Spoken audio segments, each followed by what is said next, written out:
My name is Brandon White, and I used to get food from the McDonald's restaurant close to my house every day.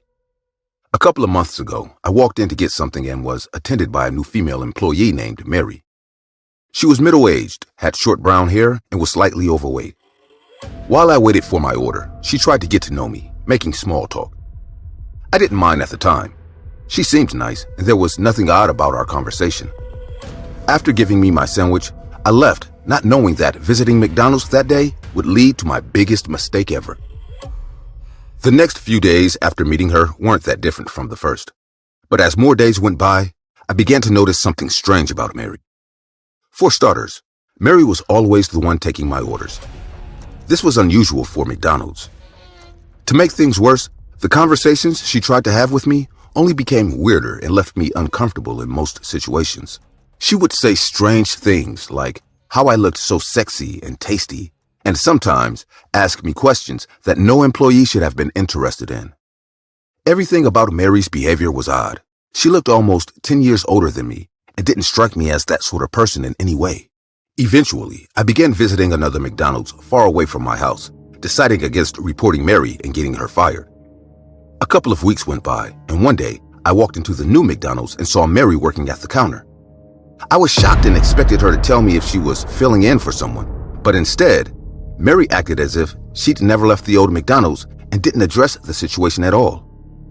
She resumed her usual attempts at small talk and disturbing remarks, but I simply ignored everything she said, got my order, and left. I decided not to go to McDonald's for a while, and only had it when a few friends placed orders at their apartments. I didn't know if Mary still worked there, but I wasn't eager to find out. One afternoon, while walking home after getting groceries, someone suddenly bumped into me out of nowhere, and most of my groceries failed.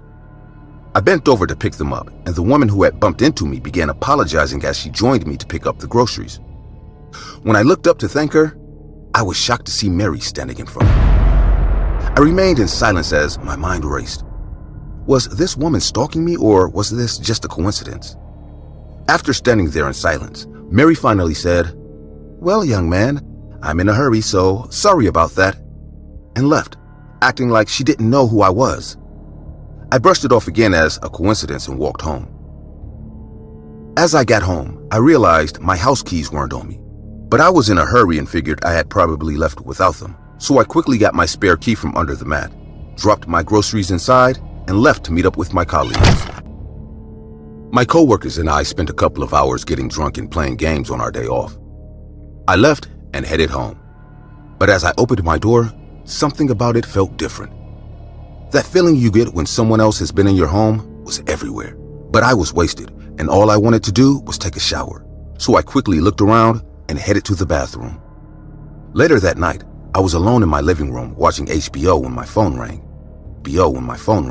I was curious about who could be calling me so late at night, so I answered with a simple, "Hello?" There wasn't a voice on the other end, but I could hear someone breathing heavily for about a minute before finally hearing a whispery voice say, "Come upstairs." I ended the call immediately, assuming it was some kids playing a prank, but something about it felt off, and despite my efforts, I couldn't stop thinking about it, and how I felt someone was in my home earlier that day. About 3 minutes later, my phone rang again, and it was the same number.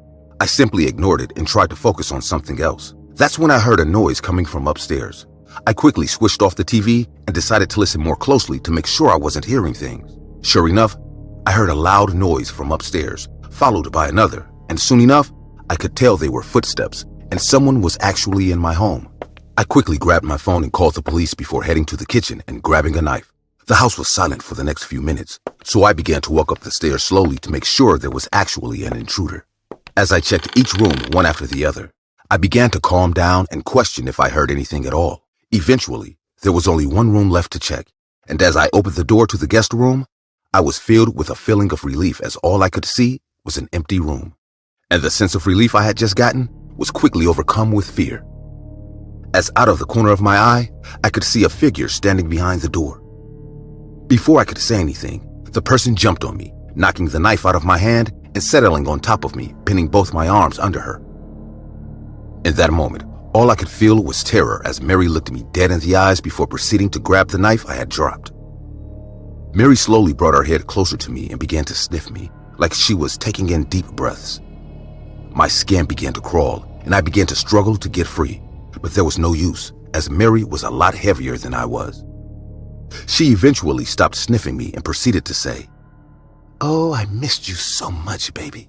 But you've been avoiding me lately. You looked so tasty today. I had to see you. And well, now I have to take a little bite."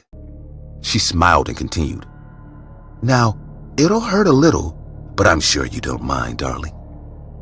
Mary quickly brought down the knife on my hand, taking my pinky finger clean off. The pain shot through my body, and I couldn't help but let out a piercing scream. Blood began to spill everywhere, and Mary couldn't hold back her laugh as she threw my finger in her mouth and chewed it down until nothing remained. At that point, I had begun to close my eyes as I slowly lost consciousness from the pain. That's when Mary said, "No, baby, don't do that. I was just about to have one of your tastier parts." She then proceeded to hold my eyelids open as she lowered the knife slowly towards my eye.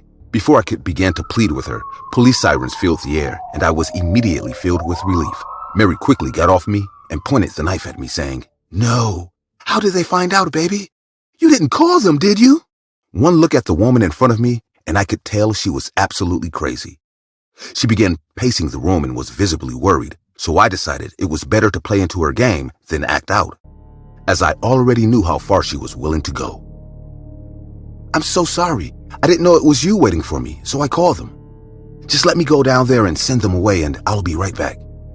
Mary looked at me with what seemed to be relief, and I could tell she truly believed what I had just said. She replied, "All right, honey, be quick now," and lowered the knife, letting me leave. I bolted downstairs with one thing in mind: get as far away from Mary as I could. As I stepped out of the house, I was met by a group of officers. They asked if anyone else was in the house before storming in and exiting with Mary in the next few minutes. Mary was taken away in tears as she screamed at me for betraying her and not keeping my word, confirming to the police that she was completely crazy. In the last few days, I've been informed by the authorities that Mary is wanted in several states for multiple counts of rape, assault, and suspicion of cannibalism. I was lucky enough to be the only one of her victims to survive her ordeal.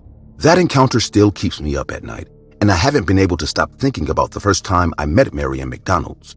I hope my story has helped you all realize that we really know nothing about the people who serve us and our families at McDonald's. In my case, I met a crazy serial killer who posed as a happy-go-lucky woman, but in your case, it just might be the devil who hands you your Happy Meal with a smile on their face. Hello everyone. We are thrilled that you have been enjoying our videos. Your support means the world to us. If you've liked what you've seen, please consider liking and subscribing to our channel.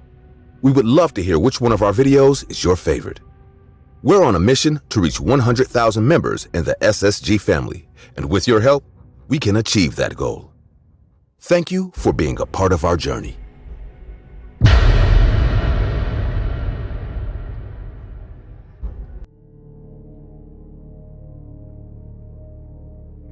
Christmas is usually one of the best holidays of the year. The kids are always happy. There's food, parties, and presents. It's really that time of year when we can leave all our problems behind and concentrate on being happy, even if it's just for a day or two. The story I'm about to tell you was just before Christmas, in those days when we were getting ready for the holidays and it was all happy times. What neither I nor my children expected was that those moments of happiness would be interrupted because we had an appointment with the unknown. Something we didn't understand at the time and still don't today was stalking us. And you know what? It still is. If you don't know what you're up against, how can you defeat it? It all started on a snowy day. During those days, we decided to take a mini vacation and went to my parents' country house. My wife was hesitant to go since we had a lot of work to do when we got back. But the kids were on vacation from school and insisted all year to go, so we indulged them. It was only a few days before Christmas. We had already put up the Christmas tree and decorated our house in town. But the cabin still lacked some Christmas spirit. We brought some decorations to beautify the cabin a bit, but to my surprise, my parents had left us something. A human-sized Santa Claus. It looked like an animatronic, but it was very strange. It was too thin. Normally, Santa Clauses are similar to the real Santa, fat with a huge smile. But there was something weird about this one. His look was textured. He looked like some Santa Claus out of some child's nightmares. I was about to put it away, but my kids saw it at the same time I did, and for some reason, they liked it. Kids really do have the weirdest tastes. Other than that, the day continued as normal. We spent the evening watching movies and eating something as a family. The kids seemed very entertained, and my wife and I were very happy about it. Nothing prepared us for what would happen the next day. After spending the night sleeping comfortably, a scream woke my wife and me at the same time. It was the scream of one of our children. As soon as we woke up, we both looked out the window where the scream was coming from. My 2 children were outside, running through the snow, running away from someone. When I looked back a little further, I clearly saw their attacker. No, it couldn't be true. It was the Santa Claus animatronics I had put up yesterday. This didn't make any sense. As I watched him run in the direction of my children, I could see him walk very naturally. This was not an animatronic or anything like that. It moved like a human, but it was so thin, who could fit into that costume? I told my wife to call the police as soon as possible while I went to get our children and protect them from their attacker. At that point, I didn't care about bundling up or getting a gun. I had to go as soon as possible. As soon as I got out, I did not go in the direction of my children, but towards my attacker, who for some reason was not running, but only walking in the direction of my children. I don't know what this being was or why it was attacking my children, but I knew I had to do something to stop it. With all my strength, I threw myself at him. I still thought that all this must have some explanation. Maybe it was a person disguised as a Santa. Yes, that must be it. That was the only logical explanation. A little confident from the lie I fed myself, I tried to take him down, but that's when despair and desolation took over my whole body.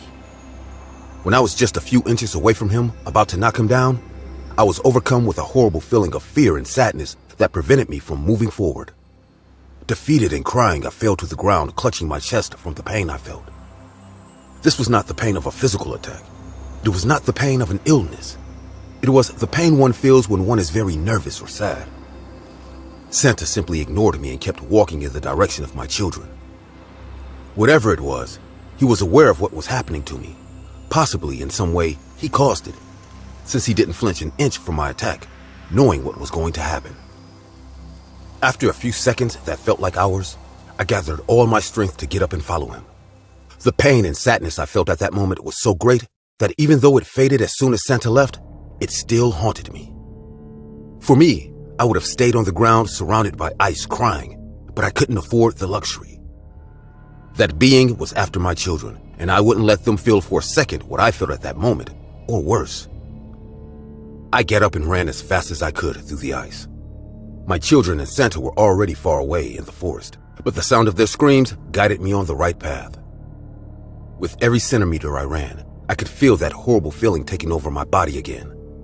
The pain in my chest was getting bigger and bigger. I couldn't be far away. The screams became closer than ever until, crying against a tree, I found my 2 children. In front of them, the strange figure walked slowly in their direction. As soon as I saw this image, I turned to Santa Claus. You would think that nothing had changed from the last time I did it and ended up on the ice crying, but for me, everything had changed. This time, I was watching as the strange being was about to attack my children, and at that moment, I didn't care about anything but protecting them.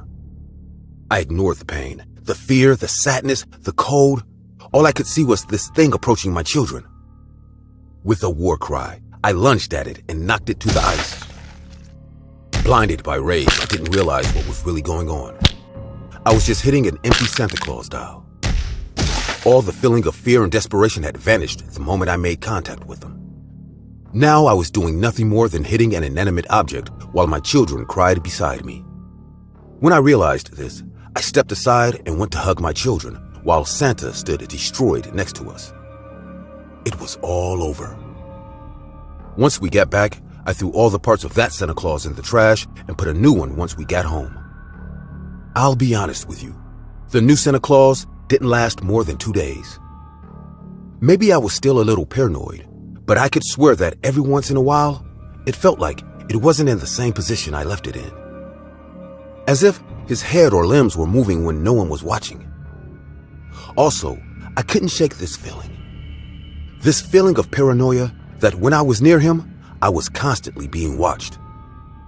For their part, my children didn't talk about it, but I could see in their eyes that they were terrified. At first, my wife thought everything I told her was a joke. But over time, she began to believe us. Although part of her thinks it's a strange collective paranoia. I can't blame her, and I can't blame you if you don't believe me. Not even in my wildest nightmares could I think something like this could happen. But I guess, as a human, there are things we can never understand. And you know what? It's okay. I don't want to understand what happened that day. I just don't want it to happen again. I just want my family to be safe. Working at Burger King was an average job for a guy like me. Often the nights were quiet, with only a handful of customers coming in for a quick dinner before closing. But on that particular night, the story I'm about to tell you was anything but ordinary. I was alone on the night shift, as usual, and the clock read 10 p.m. when it all started. The night was cold and dark, and the rain was pounding on the windows of the restaurant, creating a gloomy atmosphere. I had finished cleaning the tables and was about to close when I saw a lone man standing outside in the pouring rain. He wore a black jacket and a hat that hid half his face, but something about his posture sent a shiver down my spine.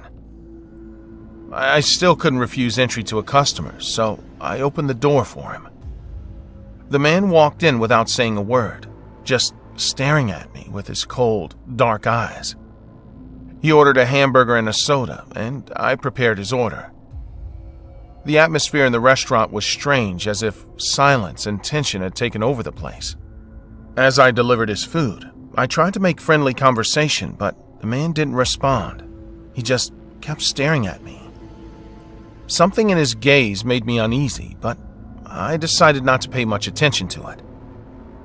The man sat in a corner of the restaurant, alone, silent. I continued with my usual tasks, but I couldn't help but feel watched. A few minutes passed, and I noticed that the man didn't touch his food. He just sat there, looking at me. I felt uncomfortable, as if I were in a scene from a horror movie. Finally, I decided to approach him and ask if everything was okay. I walked up to his table and spoke to him. "Is everything all right, sir?" The man looked up, but instead of answering, he smiled in a disturbing way.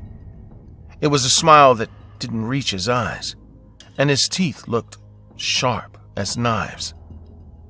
At that moment, I knew something wasn't right, but I couldn't just let it go. The man finally spoke, and his voice was soft and creepy. "I like your restaurant. It's a good place to be alone." I didn't know what to answer, so I just nodded and walked away from his table. I walked back to the counter, trying to ignore the uneasy feeling that came over me. The night was slowly progressing, and the man was still sitting in his corner, not touching his food. I decided to call the manager and tell him what was going on, but the call was mysteriously cut off before I could say a word. I felt like I was trapped in a silent nightmare. I decided to take a break and headed for the bathroom. I needed a moment to regain my composure. While I was in the bathroom, I heard footsteps outside. As I came out, I saw the man walking around the restaurant, looking at everything as if he were inspecting every nook and cranny. I didn't know what to do, but I knew I couldn't stay hidden in the bathroom forever. When I returned to the counter, the man approached and finally broke his silence. "You have an interesting place here. I like it a lot." His words were unsettling, and his gaze kept boring a hole into me. I didn't know how to respond, so I simply said, "Thank you," trying to remain calm. The clock struck midnight and the man still wouldn't touch his food. At that moment, I realized I couldn't let this continue. I asked him if he needed anything else, if he was satisfied with his dinner. "I need you to show me the kitchen." My heart began to pound. I was not allowed to show customers the kitchen, and something about the way he was asking made me even more uneasy. I politely explained that I couldn't do that it was against restaurant policy. But the man was unfazed. He simply got up from his chair and started walking towards the kitchen. I reacted as quickly as I could and started to press the panic button behind the counter, but I didn't know if it was working. The button didn't react and didn't make any sound. Who knows? Maybe it didn't work months ago. Maybe it never worked. Terrified, I made a really bad decision. Driven by pure fear combined with my survival instinct, I ran after him, trying to stop him. I begged him not to come in, but he wouldn't listen. When he reached the kitchen, he stopped and started looking around as if he was looking for something. I felt trapped between my duty to protect the restaurant and the fear that was gripping me.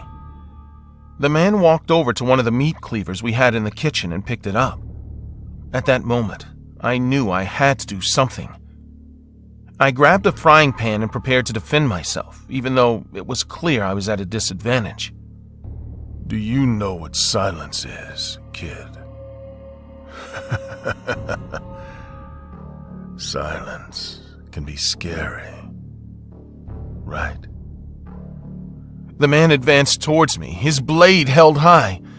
I prepared to defend myself with the frying pan, but it was useless. Laughing, he pulled the pan out of my hand as if I were a child playing with something dangerous. Like a cornered animal, I fell to the ground crying, accepting my fate, aware that I couldn't do anything to defend myself against this man. In retrospect, I could have tried to run. I could have thrown myself at him. Anything would have been better than just giving up like that. But you know, it really is impossible to act logically in that situation. All I could think of was that a few hours earlier I was at home, getting dressed for a boring workday, thinking about what to eat when I get home. Suddenly, it was all over. Now I was condemned to death by a man I didn't know. His motives were totally unknown. I was just simply going to be the victim of a sick man who was going to kill me for fun. As if knowing what I was thinking and how defeated I felt, the man left the knife on the table and began to rub his hands across my neck, enjoying every second in which I couldn't defend myself. At that moment, I realized something even more terrible. The knife was just to scare me more, but he never intended to use it. I mean, he didn't need to. He just wanted to torture me, to make my death last as long as possible. I could see in his face, in his sick and twisted eyes, how he was going to enjoy what he was about to do to me. Slowly, the man put his hands on my neck. I could feel the veins in his hands getting more and more pronounced, while very slowly, his hands applied pressure to my neck. Little by little, I began to lose my breath. The force in his hands was getting stronger and stronger. What would happen first? Would I die of suffocation? Would my neck break?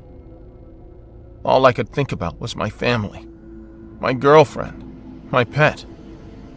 What were they doing right now? Could they have imagined that I was about to die? My vision started to get blurrier. I was fainting. But then, suddenly, the sound of police sirens became audible outside. The man stopped and listened. For a moment, the tension in the kitchen vanished. Police lights flashed outside, and we heard the officers enter the restaurant. The officers approached the man and detained him. Apparently, the emergency button worked and alerted my boss, who saw on the cameras everything that was going on. The man was arrested and taken out of the restaurant in handcuffs. He didn't say a word as he was led away, but his cold stare and disturbing smile remained etched in my mind. After he was taken away, calm returned to the restaurant.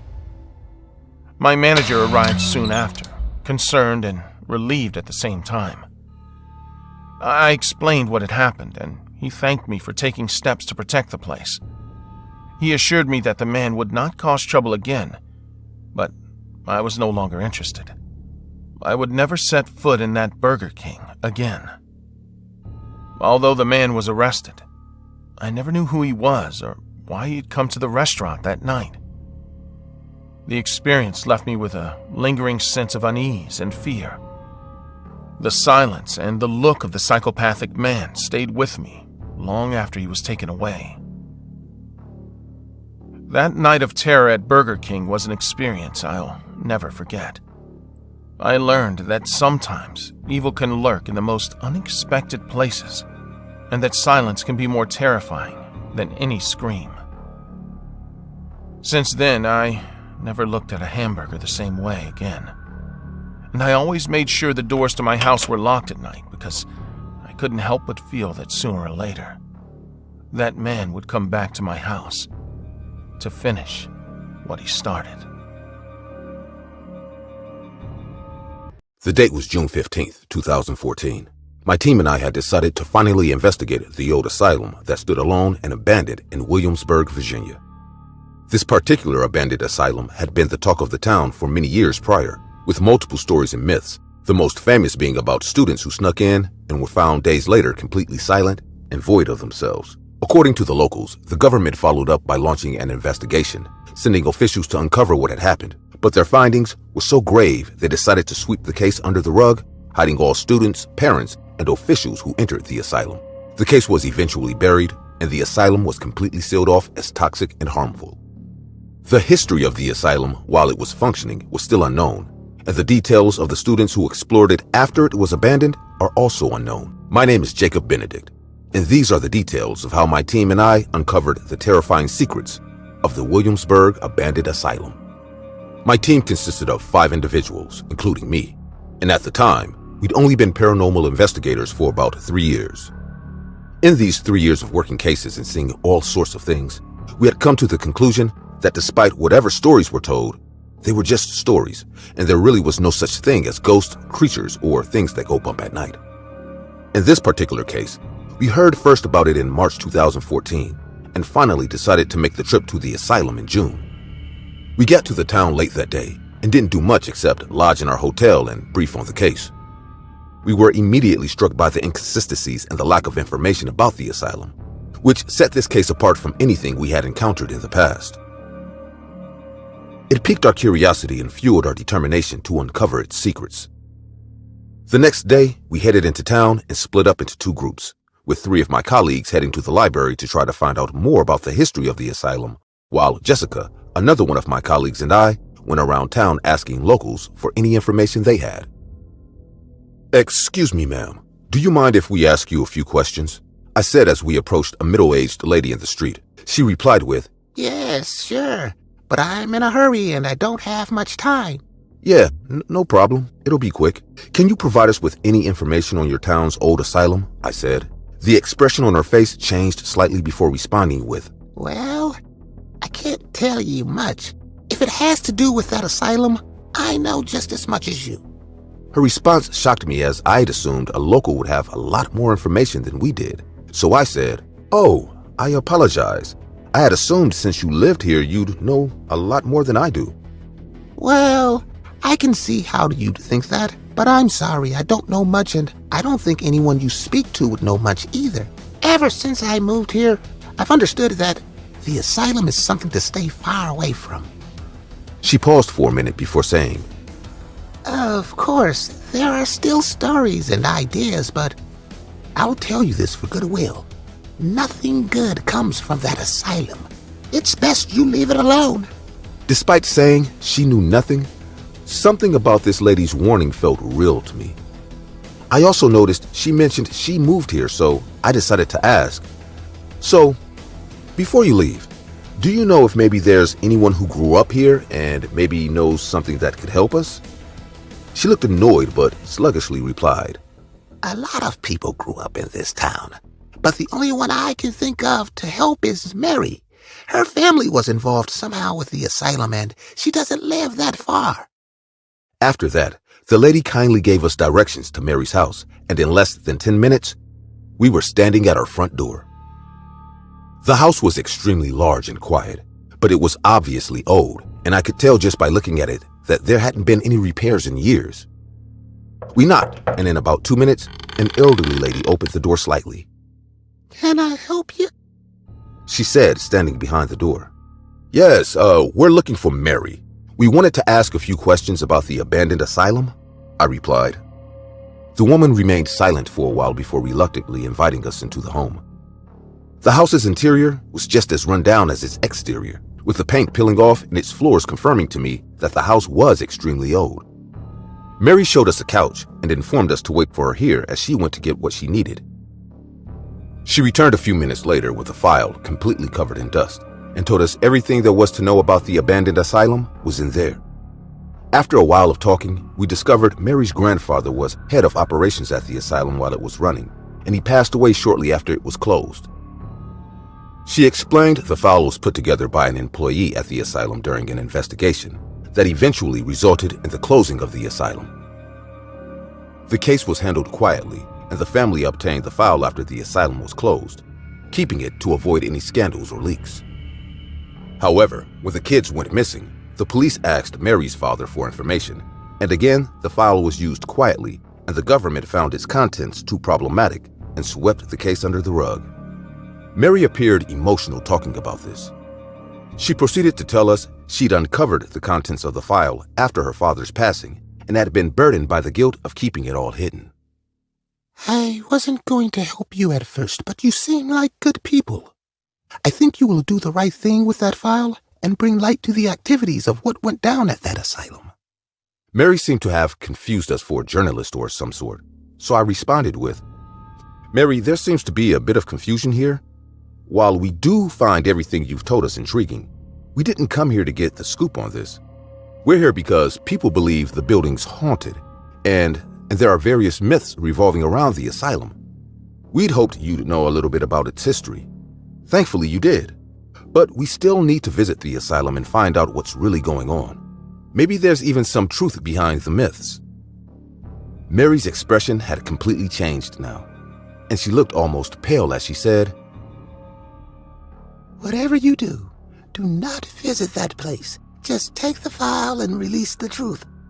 She paused before grabbing Jessica's arm and saying, That asylum is no place for people like you.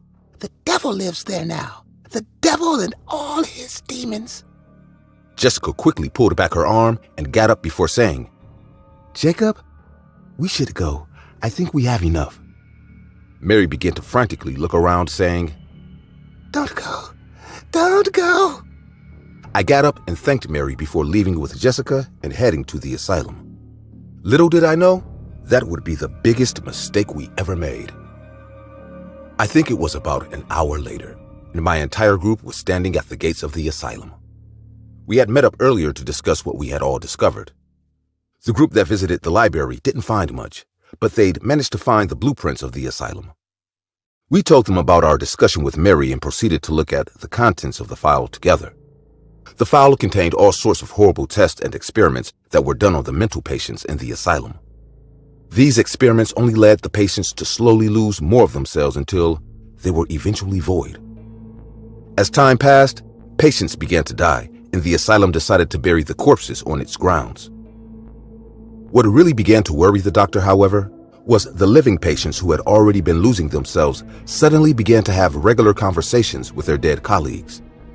They would be heard laughing hysterically and calling the names of the dead in the middle of the night. It didn't take long before the patients who hadn't been involved in the experiments began acting the same way, and eventually, the doctors. It was as if all those in the asylum began slowly losing themselves until they were completely void and could no longer function mentally.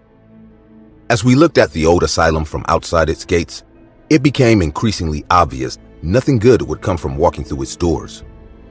The asylum was a 3-story building, and it covered around 50 hectares of land. The building seemed way older than Mary's home, however, and its exterior had already begun deteriorating, adding to its already eerie look. I continued looking at the building when I suddenly saw a man staring at us from a window upstairs. That's when I said, "Hey, Who the hell is that? Pointing towards the window. Everyone immediately turned their attention to where I was pointing, but shockingly, there was absolutely no one there. Ha ha, very funny, Mason said, assuming I was playing a prank on them. I was stunned and concerned because I could have sworn I had seen someone at the window. Everyone played it off as a joke and began walking into the asylum. I followed behind and tried to focus on the task at hand, but all I could really think about was Mary's warning. I stepped into the asylum. I immediately felt the temperature go down drastically. The building was extremely cold, and although I could tell by looking at it that no one had been there in years, it didn't in any sense feel that way. It actually felt like I had walked onto a stage and had 1,000 eyes watching. We continued walking deeper into the asylum, looking for anything that would explain the paranormal stories that surrounded the building. The floors were still stained with blood, and the rooms were filled with chairs and beds with straps for the patients. The group had stayed together exploring the building when suddenly I followed them into a room, and I was alone. At that point, I'd assumed they were playing a prank on me. Guys, very funny. You've had your laugh, now let's move on and get out of here, I said, expecting a response. Instead, I was met with a deathly silence, and the temperature got even colder. I was completely scared and alone in the room when someone walked past. I immediately walked out to follow the person, but once again, there was no one there. At this point, I decided it was better to leave the asylum and wait outside for the others. I turned to leave, but I was met with the sight of a young woman in a gown and rotting flesh standing in front of me.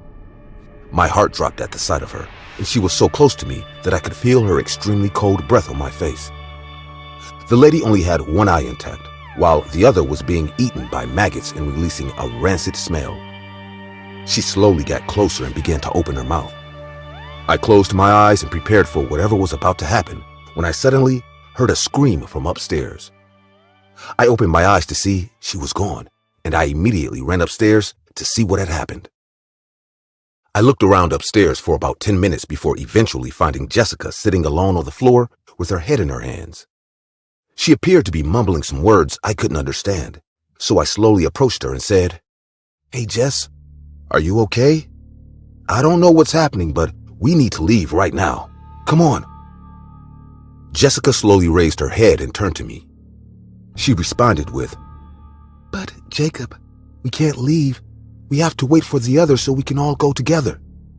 Jessica had messed up her hair in a way that had her face covered, and the room was so dark I could barely make out anything.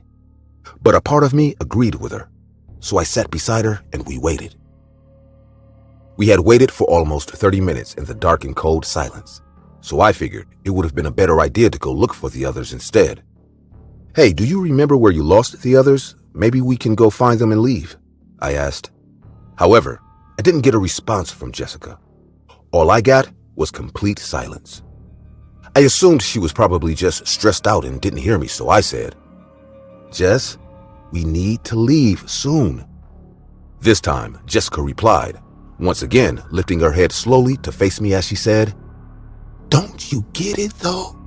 We can't leave. You have to stay with us now. All of us. Together." As she faced me, her hair was out of her face, and my heart dropped as I came to the horrific realization that I hadn't found or been with Jessica at all. The woman began to slowly chuckle before bursting out into full laughter. Her laugh felt like needles piercing through my ear, and before I could react, the room was full of other patients, also partially decomposed. They all joined in with her laughter and began walking towards me. Their stench filled the room, and no matter where I looked, their faces would appear, some more filled with maggots than others. At this point, I was completely lost and could barely hear my own thoughts. My body soon began to join in on their laughter. I tried vigorously to fight and gather my thoughts, but all my body could do was laugh and laugh and laugh until I realized I had lost myself. "Sir, are you all right?" I opened my eyes slowly in response to the voice I had just heard. A part of me wondered if I was still in the asylum hallucinating, but as I regained consciousness, I looked around to see a bunch of paramedics attending to my group and me. The police were also on the scene questioning Mary, who had placed a call to inform them we were in danger after we visited her home. I stayed conscious for about 2 minutes more before blacking out and waking up 2 days later in Eastern State Hospital Virginia. Somehow, I had regained total consciousness and was aware of my surroundings. The rest of them, however, weren't so lucky. They all appeared to be conscious, but weren't in any way responsive to what happened around them. The police informed me Mary had called them, and by the time they arrived, I was found laughing hysterically right behind the asylum's front door. This would mean I hadn't taken up to 11 steps in the asylum, and everything I'd experienced was all a part of the trance. The rest of my group, however, were found a long time later and had remained unresponsive. It's been 9 years since my experience with the asylum. Jessica and the rest of my group were placed in a different asylum. I have since given up on exploring all things paranormal, and I visit them regularly to remind myself what I experienced was real and not just a bad dream. Therapy has been helping, but I still see the patients in my nightmares. And every day, I wish I had just listened to Mary's warning. I hope my experience has convinced you all that behind every myth, there is some truth. And it is only those who are suicidal that would doubt the existence of the paranormal. The following story I'm about to tell you may seem unbelievable. I understand that it may pass as just another internet story. I also understand that even though there were witnesses, not everyone believes me, nor do my family or friends. I admit that even though I question if what I experienced is real, but I know it is. It is as real as the marks on my skin will attest. It all happened at my old job. I used to have a massage parlor in my garage, and to tell you the truth, I really liked it. I always enjoyed being a masseuse, and obviously I studied for it. I'm not going to lie to you. Every once in a while, I received some indecent proposal that honestly ruined my day. But luckily, it happened less and less, and once they got to know me, almost all my clients were regulars. Everything was going more than fine until one day. I got a surprise from one of the men who always came to me for massages. It was an ordinary Tuesday afternoon. Nothing made that day special. The weather was normal, not too hot nor too cold. Nothing had happened to me the day before, nor did I expect that day to be remarkable in any way. I simply got up, had breakfast, and went to work on a day when my agenda was composed of clients I already knew. The first few massages were normal, and I was getting ready for my next client, and that's when the nightmare began. Tim was always a normal man. He was a married man, and he never made any kind of proposition or innuendo to me. Tim had a small build. He was quite short and skinny, but I could tell he went to the gym from time to time. His personality was quite calm. He was a very polite, humble, and shy person. Needless to say, he also had a pretty low profile. I was getting ready to have a quiet session with him, but as soon as he walked in the door, I knew something was wrong. Tim was really very nervous. His face was red, and his relaxed posture was all tense, like he was really nervous about something. I greeted him politely, and he just gave me back a shy and forced smile. Something was happening to him. "Hey, Tim, sorry for the intrusion, but are you all right?" Hi, Barbara. Yes, of course. I'm just a little tense. Oh, I understand. Lie down. I'll do my best to make you better. Tough week. I'd appreciate it. These last few days have been very tense. Once Tim lay down, with his shirt off, I covered my mouth so I wouldn't scream from the shock of what I was seeing. His whole body was different. He had marks and cuts all over. But these were not marks from a fight, and he didn't look like he had been attacked. The marks were key points of his body. It was like his body had gotten bigger and his skin couldn't take it. His skin was cut like a t-shirt that he had outgrown at some point. It was all very strange. But you know what? It wasn't the worst of it. What struck me most about his back was his hair. Tim was always a very neat person. He was one of those people who hated having hair on his body. from facial hair to hair on his back to hair on his legs. The only thing he was naturally accepting of were his eyebrows and the hair on his head. That's why I was so shocked by seeing him the way I saw him. His whole body was full of hair. It was as if this man hadn't shaved for years. When was the last time I saw him? Last month? This didn't make any sense. Had he taken any medication that caused him to have an allergic reaction? Is there something wrong with my body? What's taking you so long? Oh, I'm sorry, Tim. I was just looking for the cream. I must admit that Tim's comment caught me totally off guard. He would never have spoken to me like that. Somewhat uncomfortable, I rubbed some cream on his back and started massaging him. Something was wrong with his back, and I don't mean the cuts or the farting. His back was moving on its own. I thought about telling him to stay still, but quickly realized that would not be possible. All these movements felt involuntary. It was as if something was happening to his back, as if it was changing.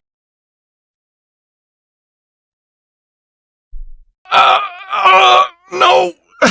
Not now! Not again! From one second to the next, Tim gave a great scream and began to move violently. Terrified, I just stepped back and dropped the cream. His body began to change rapidly. His muscles swelled, and Tim stopped to scratch violently all over his body. I didn't know how to react. I was alone in my house. Should I scream and alert the neighbors? Wouldn't that put me in even more danger? In the middle of everything that was happening, Tim looked at me with a lot of anger and walked slowly towards me, always scratching and with unpredictable and uncomfortable movements. Nervously, I grabbed a shovel and told him to back off. In response, he just pulled it out with one hand and threw it to the side. With some resistance, he grabbed my neck with his other hand and slowly began to squeeze me. I can't describe to you what I felt at that moment. I tried to resist. I tried to fight back. But this person was not the same shy man who always came to me for massages. Nothing I did, no struggle or attempt I made to escape seemed to have any effect on him. Make no mistake, I couldn't breathe and I was choking, but I felt that rather than drown, I would surely break my neck. I could feel my life slipping away from me as the man focused on trying to kill me. And just as it started out of nowhere, it ended. Instead of continuing to squeeze me until I ran out of air or broke my neck, he simply threw me violently against the wall. Tim threw me with such force that it was a miracle I didn't hit my head against the wall because the damage would have been irreversible. Trying to recover from the blow, I looked up and saw my attacker more furious than ever. He wasn't even focused on me anymore. He was just running all over the garage, destroying everything in his path, screaming desperately as if he was an animal that had totally lost his mind. As he screamed, I could see Tim's body move on its own, to which the man only reacted by scratching, but with such force that I thought he would pull his skin off. It was easy to see that Tim, while visibly furious, was also in a great deal of pain. However, none of this made me question what was happening. No matter how much Tim was suffering, I was the victim, and he was the person attacking me. In the midst of his fit of rage, Tim concentrated on smashing the closet, totally ignoring the fact that I was standing next to him. I took advantage of this situation to slowly approach the huge garage door. Once there, I moved it slowly to open it. The door was very hard, and I could only open it a few centimeters, which served to let some natural light into the garage. Unfortunately, that light went right into the closet Tim was destroying, which alerted him immediately. Before I could finish opening the door and escape, I felt Tim's shadow behind me again. As soon as I turned around and faced him once more, he grabbed my face with both hands and without squeezing, gave a huge, terrifying battle cry with his face almost pressed against mine. That was the most terrifying moment I have ever experienced in my life, even worse than when he had flung me a few minutes before. His scream felt so loud, so violent, and so imposing that I felt it pierced my whole body and took away my will to continue trying to escape. After that scream, I fell to the ground, sitting down, crying with my eyes wide open. Tim was preparing to attack me once more, but at the last moment, salvation came. The garage door kept opening. It wasn't opening by itself. Several people behind it were pushing it. They were my neighbors. They were trying to get me out of the house. At that moment, I realized that even though I had not screamed or warned them that I was in danger, they all knew what I did for a living and that I was always receiving people in my garage. Tim's loud and violent screams and all the noise generated by such destruction alerted my neighbors, and almost all of them came to see what was happening to me. Once they had managed to open the garage door, they dragged me out before the eyes of a Tim who, instead of attacking them, took the opportunity that the door was open to run out of the house in his underwear. All my neighbors came to my rescue and immediately took me to the hospital. I had been saved. I must tell you, that was the last day I saw Tim. Or at least I think it was. From that day on, he never showed up or posted anything on social media again. His family never responded to my messages or tried to contact me.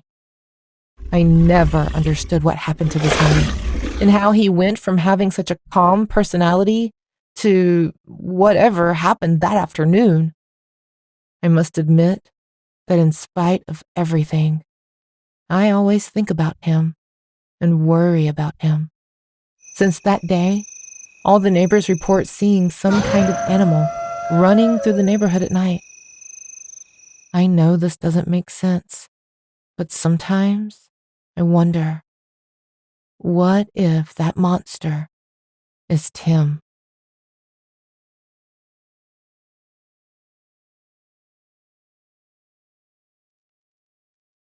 My name is Charles, and for years, I've been the driver of the last bus. My shift starts at midnight and ends at 4 in the morning. Working the night shift has its share of loneliness, of course, but I've never experienced anything quite like what happened one autumn night. For the first few hours of my shift, everything went smoothly. A few passengers got on and off. It was around 2 o'clock in the morning when I arrived at the last stop before turning around and returning to the depot.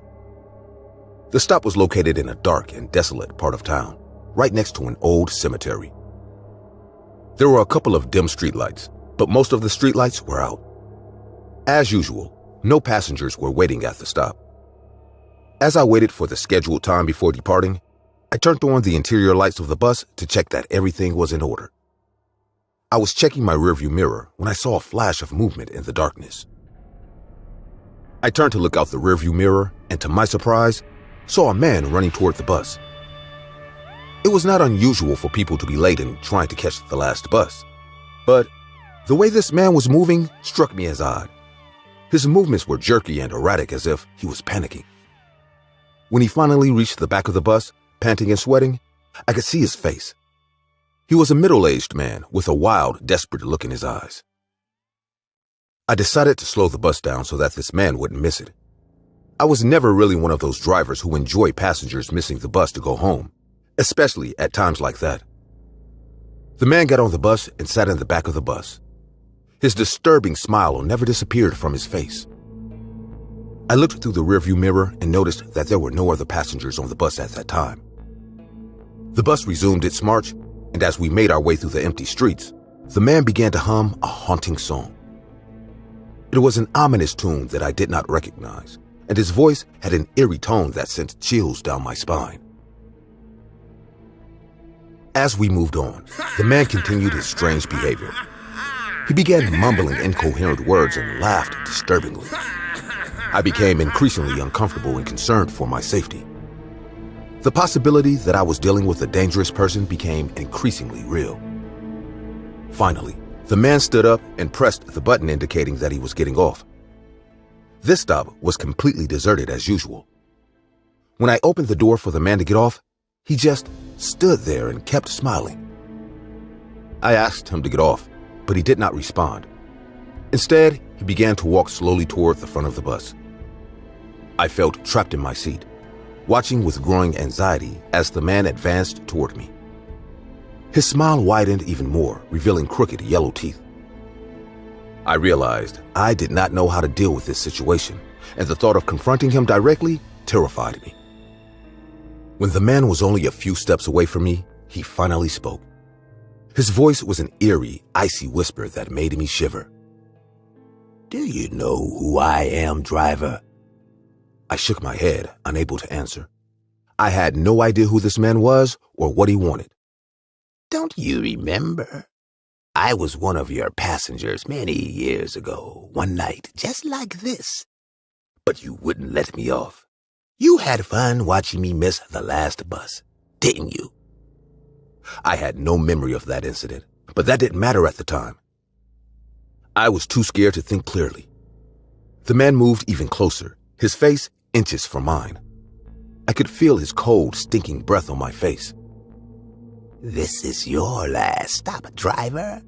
Today, it's your turn to stay behind." Before I could react, the man pushed me back with enormous force. I fell to the ground stunned as he lunged at me. I tried to scream, but his cold, skeletal hand closed over my throat, stifling my words.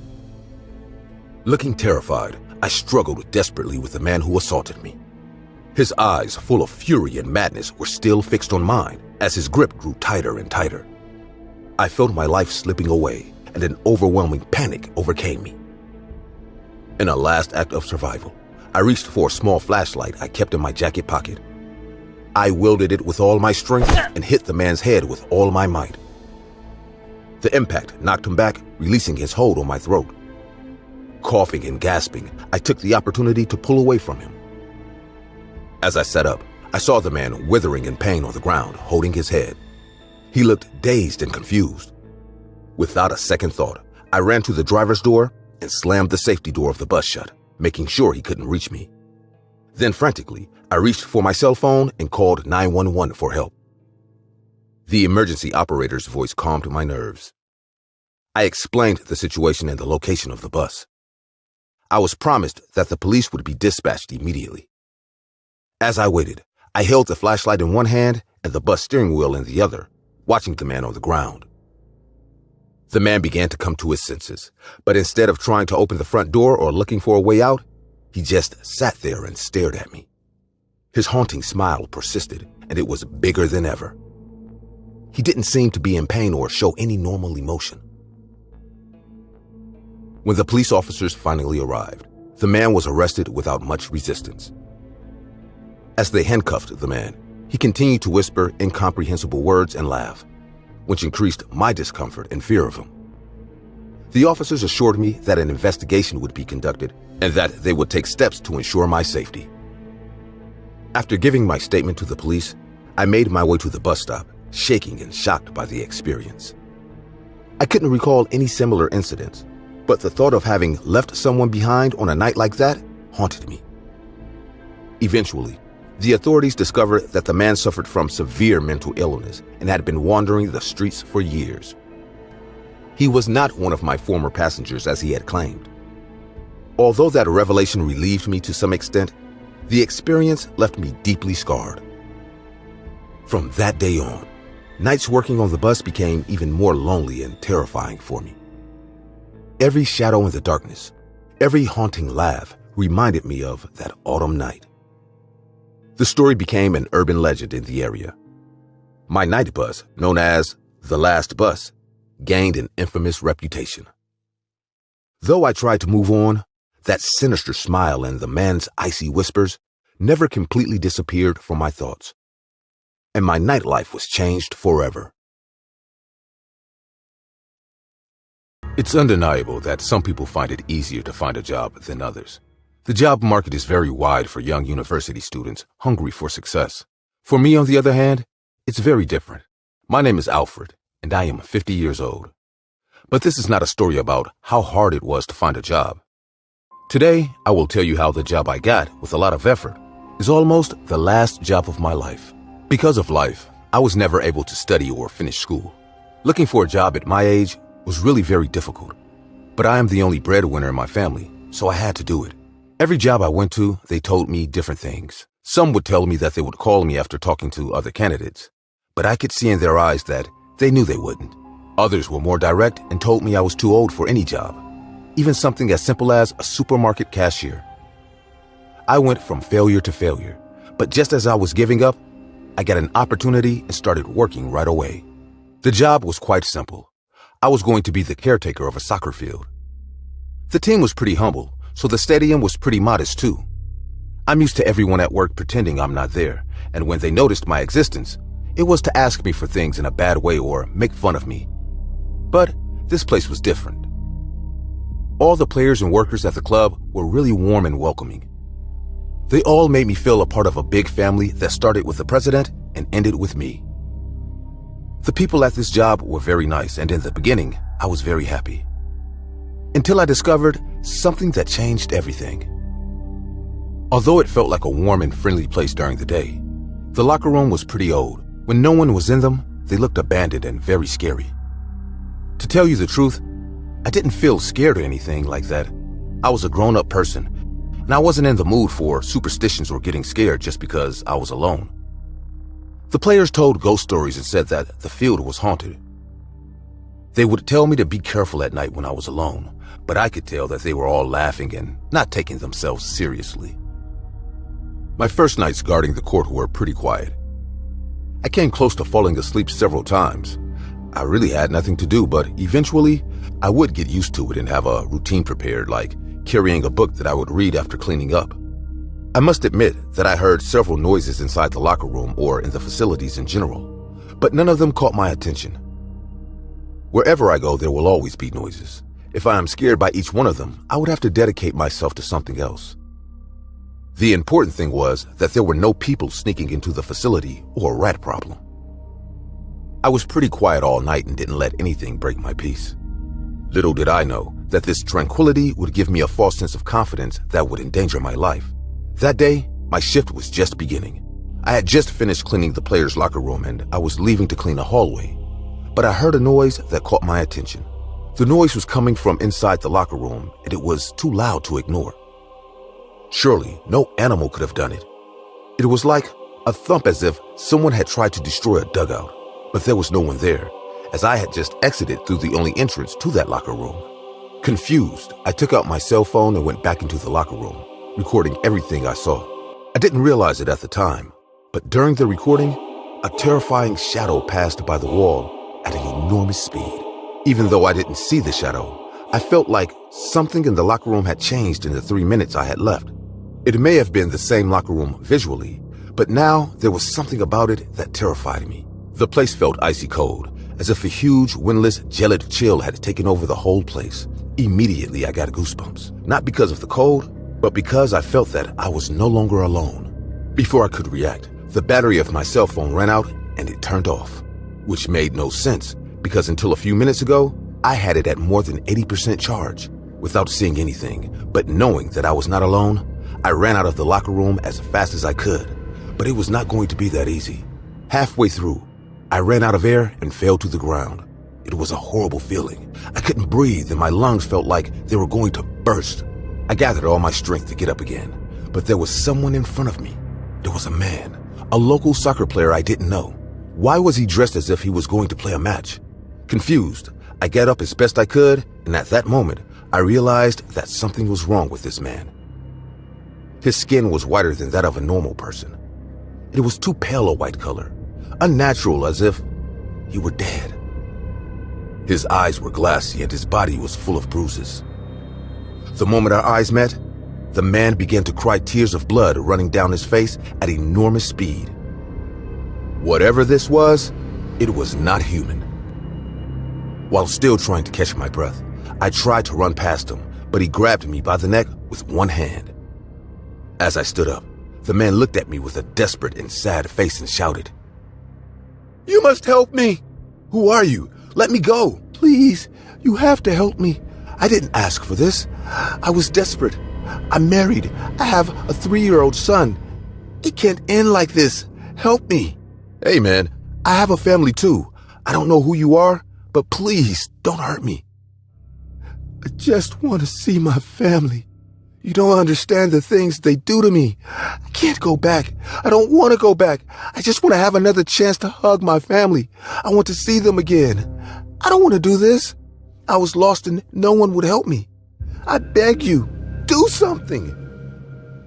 Make no mistake, I was terrified. Every fiber of my body was screaming that I was in enormous danger. But while he was saying these things to me, while this man was screaming at me and squeezing me with his arm, I felt that there was no evil in him. There was desperation. Suddenly, he let go of me and screamed for help again. But this time, he wasn't looking at me. He was looking behind me. The temperature dropped even lower, and even though the light was on, the room got darker and darker with each passing second. I looked behind me and saw a bunch of shadows going from one place to another, slowly approaching where we were. "They are here! Don't let them take me, please!" In a matter of seconds, the shadows surrounded the whole place, and ignoring me, they threw themselves against the terrified man. The shadows began to surround his entire body as he screamed louder and louder in despair. He dropped to the floor and began to spin as if on fire, and in my presence, something invisible began to drag him around the place until I lost sight of him. I could not believe anything I had just seen. My only reaction was to stay on the floor in the fetal position, crying and praying that this was all a nightmare. As soon as I got home, I saw my family surprised that I had arrived early. Without saying a word to them, I hugged them and started crying. After I didn't answer them when they asked me what was wrong, they just hugged me. The next day, I went to present my resignation. When I told the president of the club the whole story, he was shocked. At first, he thought it was a bad joke perpetuated by the players. But when I told him about the man, he believed me. This man was a soccer player who had been with the club when it was founded. Being a small club, not many people know this, but this man had taken his own life by hanging himself with a rope, leaving his family alone. The last thing he told me was that, normally, he would not have believed me. But the night before, someone with the voice of the deceased player knocked on his office door asking for help. But when he went to see, there was no one there. After accepting my resignation, he told me that he only hoped that he was now in a better place and had found peace. I was left thinking with some bitterness that by the looks of those shadows that took him away, I don't think that happened. The 7th of November, 2014, was a day that marked a turning point in my life. Before that faithful day, I was someone who enjoyed experiencing new and exciting things. But after the horrors I witnessed at the Villisca axe murder house in Villisca, Iowa, I hadn't had a good night's sleep since. To fully understand my story, I'll need to take you back to the 9th of June, 1912. One of the most horrifying days the state of Iowa has ever seen.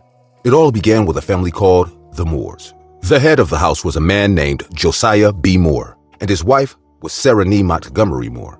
The couple had 4 children named Mary, Herman Montgomery, Arthur Boyd, and Paul Vernon. The Moores were a very well-known and affluent family in the community, and they were liked by everyone. That Sunday, the couple's 10-year-old daughter, Catherine, invited 2 sisters over to spend the night at their home, as they were her friends. Catherine's friends were named Lena Gertrude and Ina May Stillinger. Lena was 12 and Ina was 8. After the visitors had settled in, the entire Moore family, in addition to Lena and Ina, went to the Presbyterian church that evening. The family visited the church because they were participating in a Children's Day program that Catherine's mother, Sarah, had coordinated. The Children's Day event lasted until 9:30 p.m. that night, and when it was finally over, the family and their guests walked home. They all arrived at the Moore's residence between 9:45 and 10 p.m. And that was the last time the family and their guests were seen alive. On the 10th of June, 1912, sometime around 7 a.m. that morning, A woman named Miss Mary Peckham started to get worried after she noticed that the Moore family had not come out to do their morning chores. Miss Peckham was one of the Moore's neighbors, and not seeing them out and about this early was odd. She knocked on the door to see if everything was okay, but nobody answered. She knew that eerie silence was strange, so she tried opening the door, but it was locked. With no other options, she called Josiah's brother, Mr. Ross Moore, to help her check on them. When Ross arrived, he called out to his brother, but no one answered. So he and Miss Peckham decided to get into the house with Ross's spare key. When they finally got in, they were met with a horrific sight. The disfigured bodies of the Moore family and the Stalking sisters were found in their home by Ross Moore and Miss Mary Peckham on the 10th of June, 1912. The authorities were immediately called to the scene, and an investigation revealed that the murders had taken place between midnight and 5 a.m. The killer, who had been waiting in the attic for the family to fall asleep, started the massacre from the master bedroom where Josiah and Sarah Moore slept. The killer used an axe to repeatedly hack Josiah's face. The cuts to his face were so vicious that Josiah's eyes were missing, and his corpse was unrecognizable. The authorities also noticed a gouge mark in the ceiling of the master bedroom, from where the killer had lifted the axe to murder him. When Josiah was dead, the killer set his sights on Sarah, and he brought down the axe's blade on her head, shattering her skull with his continuous blows. As for the couple's children, he used the blunt end of the axe on their heads as he crushed their skulls. The vicious killer had bludgeoned them all to death in the same morbid manner as their parents. After that, he went downstairs to the guest bedroom and killed the Stalking sisters. Josiah Moore was only 43 when he was killed, and his wife Sarah was 39. As for their children, Herman was 11, May Catherine was 10, Arthur was 7, and Paul was 5. The gruesome murders of the Moore family and the Stalking sisters shocked the entire town of Villisca. A manhunt was carried out to find the person responsible, but the killer was never found, and the crime still remains unsolved. Now, I'm sure you're wondering how this gruesome case has anything to do with my experience. But just like the Moores and the Stalking sisters, I too had a horrific experience in their family home located at 508 East 2nd Street, Villisca. Just like most people in Iowa, I've known about the murders for as long as I can remember. I was born on the 13th of October, 1978, nearly 66 years after the murders. But even after all that time had passed, this gruesome case was still being talked about. The gruesome case was dubbed the Villisca Axe Murders, and it's often been called the most mysterious case in the United States. During my early teenage years, I always wondered why the Villisca Axe Murder case still maintained its longevity. There were many other disturbing cases in the United States that have left the minds of the masses, and I often asked myself why the Villisca Axe Murders case was so different. I looked into it a bit more when I grew older, and I soon realized why this particular case was so different than the rest. It's because, while some people believe the Moores are long dead, many others are convinced that the Moore family and their killer still roam the halls of their family home in Villisca.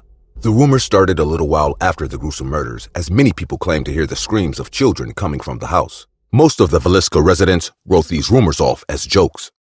But as time passed by, people who visited the house came back telling more unexplainable and bizarre stories. A couple who visited the home said they could hear the Moores' children laughing as they ran around the home playing. 2 young women also reported capturing strange phantasms and apparitions on their cameras. The stories got even crazier over the years, and in 1994, a woman named Miss Martha Lynn bought the house and restored it to its 1912 condition. She stripped the Moore family home of electricity and plumbing, and she turned it into a tourist attraction. Since then, people from all over the world have come to the Villisca Axe Murder House to stay overnight and undergo paranormal experiences. The Villisca Axe Murder House has had a slew of visitors ranging from paranormal investigators to ghost hunters, and was eventually named one of the most haunted places in America.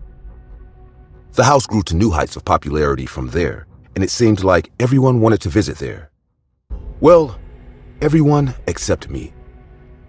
Even though I grew up in Iowa, I always stayed clear of the place. As I said earlier, I was the kind of guy who enjoyed experiencing thrilling and exhilarating things. There were very few things I would say no to, as I was always down for anything. However, the only time I drew the line was whenever it was anything paranormal related. It had been like that since I was little, as I was always against exploring the supernatural or paranormal world. My grandmother was a strong believer in the paranormal, and while most people called her crazy, I always felt there was some truth to her crazy stories. I had sworn to never visit the Villisca Axe Murder House. But all that changed when my longtime friend Ron Lancaster visited me in Iowa. I'd met Ron during my years in college, and we'd been brothers since. Just like me, Ron enjoyed trying crazy new things, but he didn't have the same issues with anything supernatural or paranormal. Ron thought both the supernatural and paranormal worlds were all hocus pocus, and in a bid to convince me of the same, begged me to go with him to the Villisca axe murder house. I told him no, and nothing was going to change my mind. Ron was persistent, and he kept asking, but it didn't work. With no other options, Ron told me that he was traveling abroad the very next month, and that he really just wanted to go on a crazy adventure for old time's sake, as he wasn't sure when we'd see each other again. I wasn't sure if he was trying to guilt-trip me into going or if he was serious. But his visit was almost over, so against my better judgment, I agreed. On the 7th of November 2014, my friend Ron and I made our way to the Villisca axe murder house. The tourist attraction cost $428 per night, and I felt that was far too steep. But Ron offered to pay for 2 nights. Once everything had been settled, they showed us to the rooms. I remember being really freaked out throughout the night, but Ron kept cracking jokes and trying to lighten the mood. We eventually went to bed that night, and I didn't hear anything out of the ordinary. I actually had a pretty good night's sleep. The very next day, Ron couldn't stop saying, "I told you so." And even though I didn't want to admit it, he was right. I told myself that all the so-called paranormal experiences were a hoax, and I was completely over my fears. After the first night, we both spent the second day making corny ghost jokes and laughing. I was enjoying myself at the time, and I was really glad I came with Ron. But little did I know that I'd grow to regret that decision in the following minutes. Ron had gone up to his room to get his phone around 12:25 a.m., but it had been about 10 minutes, and he hadn't come back down. I wondered what was keeping him, so I went upstairs to check. When I entered the room, I saw Ron sitting on the chair with a wide grin on his face. I thought he was trying to pull a prank at first, so I told him to cut it out. But Ron didn't respond. I was about to smack him across the head when I noticed his eyes. They were filled with pure fear, and I could tell he was terrified. In an instant, the room went cold, and I couldn't move. A few seconds after that, a foul smell of rotting flesh began to fill the room, and that's when I saw it. I've always been at a loss for words whenever I tried to explain what my eyes were seeing, but it looked like some unseen figure was controlling Ron. I couldn't make out its shape, but I could tell something or someone was tugging at Ron's mouth and forcing him to smile. I also noticed Ron couldn't move by himself, and this unseen presence was playing with his body like a puppet. The scene looked like a puppet show from hell, as it seemed like Ron's limbs were being controlled by strings. I watched in horror as Ron's hand reached for the blunt scissors on the table. I could see the terror in his eyes as he struggled to make sense of what was going on, and we both tried to scream, but our lips wouldn't move. I then watched Ron take the blunt scissors and ram them into his right eye. I felt like throwing up as I watched the blood gush down from his face. I thought he was possessed at that point, because even though he was bleeding profusely, he still had a smile on his face. Ron then stabbed himself in the left eye before proceeding to repeatedly stab himself in the chest. My brain couldn't really process what was going on or why this was happening, and it was amidst all this chaos that I finally saw it. The thing I had sensed behind Ron had finally taken shape. It was a rotting corpse that stood at 7 to 8 feet tall. Its facial features had been eaten away by maggots, so it didn't look human, and its right hand was shaped like a large axe. Within seconds of its manifestation, the standing corpse disappeared, and I let out a scream before collapsing on the floor.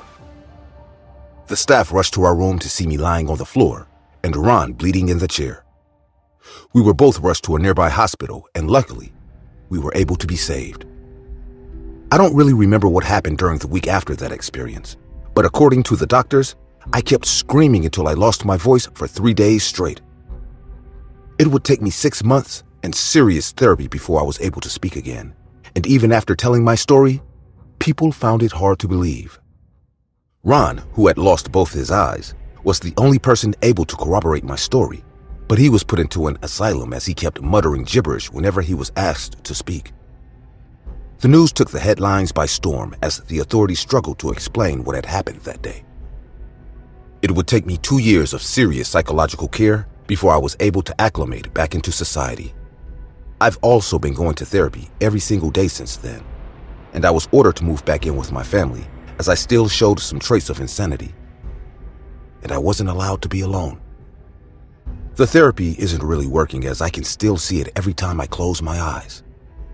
I rarely go out and I have to be watched 24/7. Even if it's been 9 years, I can never forget the valuable lesson I learned from my visit to the Villisca axe murder house. As every day I wake up, I remind myself that the dead are not to be disturbed. The story you just heard was loosely based on the real case of Robert Stephen Larson Jr. On the 7th of November 2014, 37-year-old Robert Lawson from Rhinelander, Wisconsin, was found alone in the northwest bedroom of the Villisca axe murder house with self-inflicted stab wounds in the chest. After the investigation, Montgomery County Sheriff Joe Sampson stated that Robert arrived with a group of friends for a recreational paranormal investigation at the Villisca axe murder house. A few minutes after entering the northwest bedroom, Robert called the rest of the party, who were standing outside, for help on their mobile two-way radios, Sampson told me. His companions found him stabbed in the chest from a strike that was apparently self-inflicted. They immediately called 911, and Robert was brought to a nearby hospital before being helicoptered to Creighton University Medical Center in Omaha. The police report also stated that the strange incident happened around 12:45 a.m., a time frame that mysteriously coincided with the approximate time that the brutal murders of the Moore family and the Stallinger sisters took place.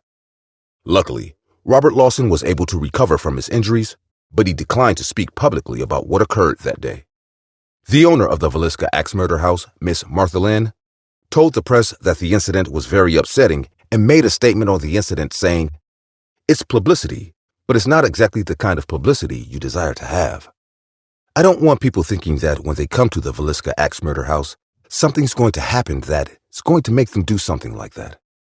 Despite the strange and unexplainable incident with Mr. Robert Lawson, the Villisca axe murder house remains open for tourist visits and overnight stays to this very day. Back in the day before technology and social media became such an important part of our daily lives, making friends wasn't as easy as it is now. Most of the pretty women I saw in a day, I would never see again, mostly because I didn't have the balls to walk up to them and get to know them. At the same time, I was what you called a socially awkward person, and I had to go through some other means to get to know people. But then suddenly came Facebook, an app where people can make friends and find out almost everything they wanted to know about someone else, all with a simple friend request. But it wasn't what I thought it'd be, as my experience with Facebook completely changed my life. My name is Timothy Hansen, and the year was 2007. Facebook had just launched 3 years prior and was blowing up in 2006 as people had started preferring it to MySpace. I had been quite skeptical about joining at first, as I wasn't a huge fan of sharing my information online, but I eventually caved and decided to create a Facebook account. If I remember correctly, my first few suggestions were all people in New York, and I spent a while just going through their profiles, wondering if I should send a friend request, and that's when I saw her, Annabelle Tate. She was simply the most beautiful woman I had seen, but what intrigued me the most about her was her profile. It was full of pictures of her and her friends at parties, going on vacations, and in general, just living her best life. I spent a while thinking about what to do before eventually sending her a friend request. She accepted in about 2 hours and texted, "Hi, I'm Annabelle." The conversation from that point flowed as Annabelle was a very easygoing person, although now that I think about it, I believe it was just the comfort of being behind a screen. We talked for about a week online, majorly about me as she asked a lot of questions about my past and life in general. I eventually decided to ask her to meet in person. "Do you want to meet up sometime?" She replied, "Sure, where do you want to meet?" "We could get dinner tomorrow night." "I'm not in the city right now, but I get back tomorrow, so maybe the day after?" "Sure." I went out the next day to the restaurant we had agreed to meet. She wasn't there yet, so I decided to text her and ask her if everything was okay. Is everything all right? I'm on my way, just running a bit late. I waited for about 10 more minutes and then I saw her. The first thing I noticed was Annabelle was a lot skinnier than she looked on her profile. She also had bags under her eyes that she had tried to cover up with makeup. She walked up to me and sat at the table before smiling and saying, "Hey." I smiled back and replied, "You look tired. Are you sure you're okay?" She laughed as she picked up the menu and called for the waiter. Annabelle was just as relaxed and easygoing as she was online. We talked about a lot that night, but for the most of the night, I couldn't shake the feeling that something was wrong with Annabelle, so I said, "Listen, are you sure you're all right? If you're not up for this, we could hang out at my place where I could take you home." She took a while to stare at her food before looking up and replying, "I like the idea of going back to yours." So we got the check and left. We kept talking as we walked to my apartment. We walked in and I told Annabelle to make herself comfortable while I made her a drink. I made her a gin and tonic and got back from the kitchen to see Annabelle standing playing with her thumbs as if she was nervous, so I said, "I know you said everything's all right, but are you sure you're fine?" She shook her head and replied, Look, Tim, you're a really nice guy, but if we're going to go any further in whatever this is, there's something you need to know. I walked closer to her as my mind raced as to what she was about to say. You've probably already noticed I look different from my profile. Well, that's because I've not been active for a while on that account. And the reason I've not been active on that account is that I've been really sick, and life's been so shit lately. I don't know how much longer I have or if I even have time at all.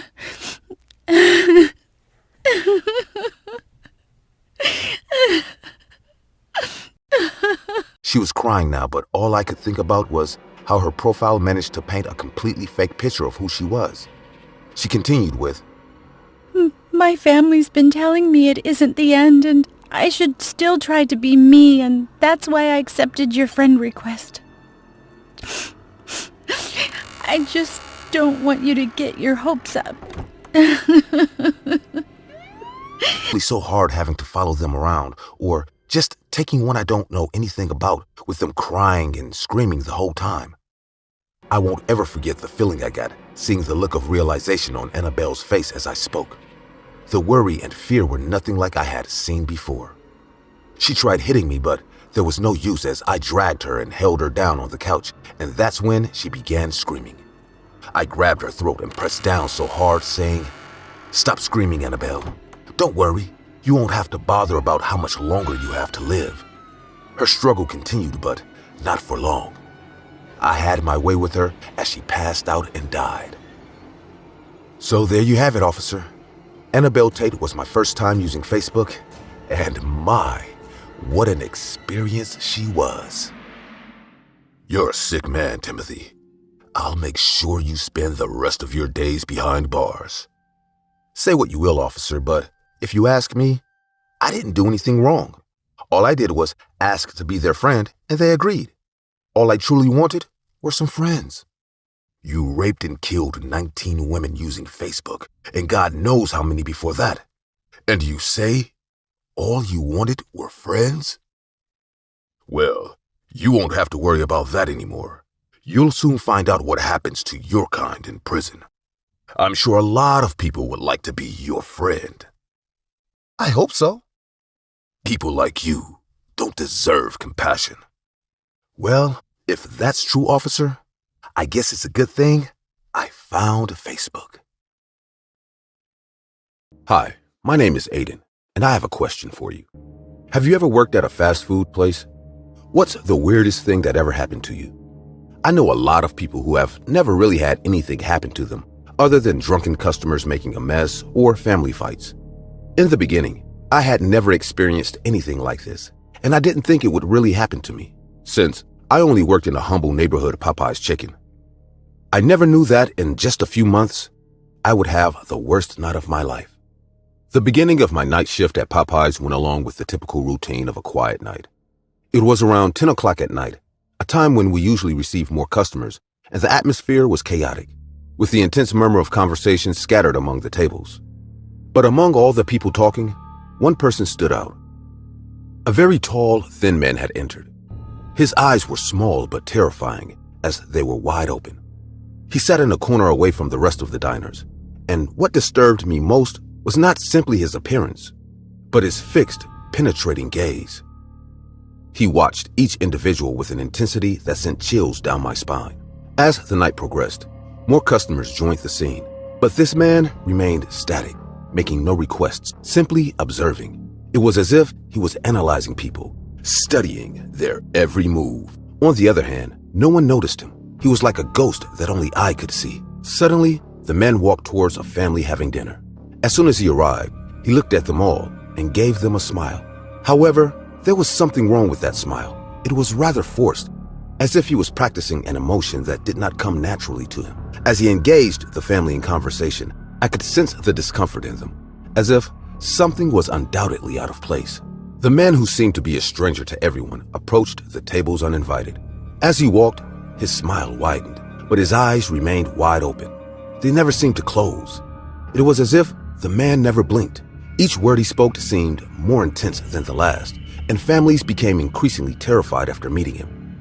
Some even grabbed their food and left. At first, all the families he spoke to tried to be polite and friendly, but as time went on, the atmosphere became more and more tense. The man's gestures were disproportionate and his laughter was enormous. I kept watching him from my position behind the counter, attentive to what was happening. Some children were crying, and parents were looking at me sideways as if looking for help to get rid of this man without having to fight him. The man didn't seem willing to leave. It was as if he was enjoying the discomfort he was generating in others. I decided to approach, trying to remain calm. "Excuse me, sir. Do you need anything?" I asked with a forced smile, trying to hide the uneasiness that his presence generated in me. The man turned to me slowly. His gaze was fixed on me. It was penetrating and terrifying. I must admit that I froze. "Oh no, I don't need anything at all. I'm just enjoying the company. Isn't that the charm of a fast food restaurant?" His words chilled my blood. There was nothing in what he said that could be considered threatening, but something in his tone and look was sinister, as if he was toying with all of us. After a defiant smile, the man simply walked out of the restaurant as if nothing had happened. I could hear people still talking about the strange man who had appeared in the restaurant, but unlike before, they were now telling it as if it were an anecdote and making jokes, no longer afraid that the man would approach their table and do something to them. Shortly after, the clock struck 11 o'clock at night, and I decided to go out for a short break. I walked out to the parking lot of the restaurant with a cigarette in my hand. I was still quite nervous about my encounter with the scary man, but I feel I handled the situation really well. Even so, I still felt a sense of discomfort. It was as if something was still wrong. As I walked out into the parking lot, my eyes adjusted to the darkness. I headed towards my car, but in a moment, a strange hunt made me pay more attention. There in the shadows, I made out the figure of the man. He was standing near my vehicle, watching it carefully. "Hey, what are you doing here?" The man slowly turned to me, his smile widening eerily. His face reflected an unsettling calm as if he was enjoying my surprise and fear. Without a word, he began to walk toward me with slow, deliberate steps. My heart began to pound. I instinctively backed away, trying to get back to the restaurant. I didn't know how to handle the situation. The man, with his erratic gaze and unpredictable attitude, kept getting closer. Each step he took intimidated me more than the other. I was so scared that I could barely react. "You don't need to be afraid. I'm just here to have a conversation with you." The man continued to advance toward me with a slowness that seemed intentional. I tried to run away, but suddenly something happened to me at the worst possible moment. As soon as I started to run, I fell to the ground dizzy. It was hard to breathe, and I felt like I was going to die. I couldn't feel my arms, my legs. I couldn't feel almost anything in my body. Please stop. I'm having a panic attack. Please, don't do anything to me." "Hey, what's wrong with you? Why is this happening to you? Are you afraid of me? I just wanted to talk. I'm sorry. I'm not feeling well. I told you I need to talk. Suddenly, his expression changed. His head began to shake and his eyes got even bigger. It looked like they were going out of place. His scream was so loud that it made me cry out in fear, still unable to escape. Don't you understand? Can't you see I've been nice all night? Why can't I have a normal conversation with anyone? Have you all gone crazy? I want to talk. I want to talk. I want to talk. As soon as he finished the last word, the man lifted me off the ground with his two hands and threw me away from him. Crying, thinking I was going to have a heart attack, I started to drag myself to the restaurant. After mustering up some energy, I got up from the ground and made a great effort to run, but I stumbled. I fell to the ground, hitting the rough pavement with bated breath. Come on, can't you even run? Hey, come on, you can do it. Just a little run. If you can't even run, some bad guy will hurt you. With the help of the psycho, I got up crying and ran again. I was limping, crying, humiliated. The sounds of footsteps behind me stopped. I dared to look back, and the man just stood there waving at me. With my heart pounding, I arrived at the restaurant. I tried to tell him everything that happened, but I fell back to the floor. I have had many panic attacks in my life, but this was the worst. I felt like I was going to die at any moment, but I still tried to talk. I needed the police to be called, or this psycho would hurt someone. Once I recovered, I was able to tell the manager to call the police, as there was a psychopath in the parking lot. Without hesitation, the man went to the cash register and started pushing the panic button under the counter. It didn't take long for the police to arrive, but the man was gone. Although I never saw the strange individual again that night or any other night, his presence continued to haunt me in every shadow, every dark corner of the store. As the restaurant closed, my manager called me a cab. As soon as the car started, I swear I could see a silhouette in the shadows looking at me. I could see the silhouette raise a hand and with a sinister smile, wave at me from a distance. That was the last time I saw that man again. To be honest, that was the last time I ever went near Popeyes. Nowadays, every time I leave my house, I do it with fear. There is no way for that psycho to know where I live, but I always feel that he is near me, stalking me, ready to kill me. Hey guys, my name is Adam, and I have a story to tell you. On the outside, I'm sure I look like a normal person, someone who doesn't have much to say or just goes through much in this life. What no one knows is that I lived a night that would change anyone's life, and the consequences of what I lived are still haunting me. It all started one night in December. I was driving down a lonely road in the middle of the night. I wasn't really going anywhere. I just like to drive at this time.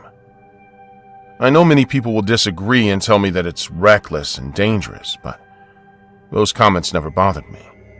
The drive was going well. It didn't seem to be a very special night, and nothing unusual was happening. But about halfway through, one of the worst possible things that could happen to me. The car started to fail, and soon it came to a complete stop. I had no cell phone signal and was far from anywhere inhabited. I stood outside the car, waiting for someone to come by, but I knew this was very unlikely, so I left the car on the road and decided to walk in search of help. I walked for a while and found a house at the end of the road. I approached it in the hope that someone might be able to help me. I knocked on the door, thinking about how I could convince them that I wasn't a psychopath or someone dangerous. But to my surprise, I was greeted by a couple who didn't doubt me for a second. They looked friendly, invited me in, offered me food and a place to stay for the night. I admit I started to feel a little uncomfortable, but maybe it was because they were too nice. At that moment, I thought that we were so used to people being cruel or self-serving that when we really see nice people, we get uncomfortable or think something's wrong.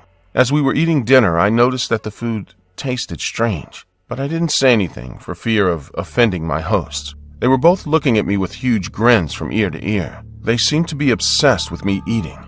After a few more bites, I decided to retire to rest in the room they offered me.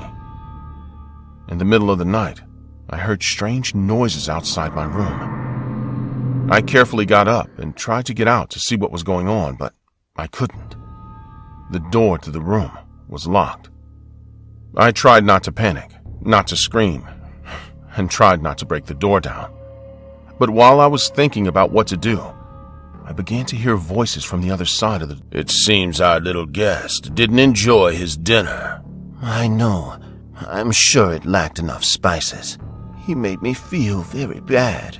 He's ungrateful, but keep in mind he's not in his own house. It makes sense that he's a little uncomfortable. I know, darling. Thank you. At that moment, I relaxed a little. Maybe I was overreacting. I considered going back to sleep and the next day to apologize for the way I left the table. But suddenly, I heard something else. Besides, what does it matter if he enjoyed the dinner or not? We're basically just feeding a piglet. It's true, honey. You have to keep him well fed. Tomorrow, I'll make him a big breakfast. That way, when we open him up, he'll taste better. I can't wait to taste it. It sure is delicious. I just don't understand how human flesh is so good. Hearing those last words, my blood froze and I was paralyzed with terror. In that instant, I understood the true nature of this family. They were cannibals. I was in the house of a family of monsters that fed on human beings. My heart was pounding. I didn't know what to do. I was trapped in the middle of the night, far from any help. I tried to stay calm, but fear paralyzed me. I activated the location on my cell phone and sent it to my brother, telling him I needed help. I quickly told him that I was kidnapped and that if he didn't act quickly, I would be killed. Before I could do anything else, I heard footsteps approaching. I tried to hide, but before I could, the door was opening. It was one of them, with a cold and sinister look. He grabbed me tightly and dragged me into another room. You know, I knew you were listening to everything I was saying. Why do you think I said it out loud? Do you think because we live on the road we don't have cameras? Please, don't eat me. Let me out. Oh, come on. You think after all you heard I'd let you go? I tried to resist, but he was stronger. He dragged me down the hall and threw me into a room with extreme ease. And as the wife arrived and joined her husband, I saw something that left me in shock. There were dismembered bodies. Human remains everywhere. I tried to escape, struggling with all my might, but they were determined to make me their next victim. Grabbing me roughly, the man sat me on a chair and grabbed both my arms so I couldn't run away. Meanwhile, the woman slowly approached me. She had a huge smile on her face, and in her hands, she had a lighted needle puncher, which was slowly moving toward my head. You know, I was terrified, like I'd never been in my life. But a part of me had some hope. One thing I had noticed since I saw the woman with the hole punch was a strange smell coming from them. It was the smell of wine. At that moment, I felt the man grabbing me somewhat unsteadily and the woman walking towards me in a very slow and meticulous way, but at the same time, erratic. These people knew what they were doing. They had killed before and had every intention of doing it again, but this time, they made a mistake. They were completely drunk. I decided to try and stay calm and loosen my body a little, looking for an opportunity to attack. When the woman was almost at my side, I managed to kick her in the knee. This caused the man to be distracted for a moment, which I took advantage of to get away from him and hit him. As soon as I regained control of the situation, I ran away, without looking back, with my heart beating so hard that I felt it would leave my body. I ran and ran, not knowing where I was going. I was lost in the darkness of the night. I heard their voices behind me, chasing me. No matter how much alcohol they had, they were still very dangerous indeed, and if they caught me, They would not forgive me for running away. This was all a nightmare that refused to end. Finally, I saw lights in the distance. I ran towards the direction they were coming from, and then I identified the lights better. I realized that I was on the road and that those lights were the police. I came screaming for help, and when they saw me, one of them asked me if my name was Adam. Apparently, these cops were surrounding the area, looking for me. I told the police everything, and they called for reinforcements and went to the cannibal's house, but they didn't find them in the house. They were probably hiding in the woods from the moment they saw the police sirens.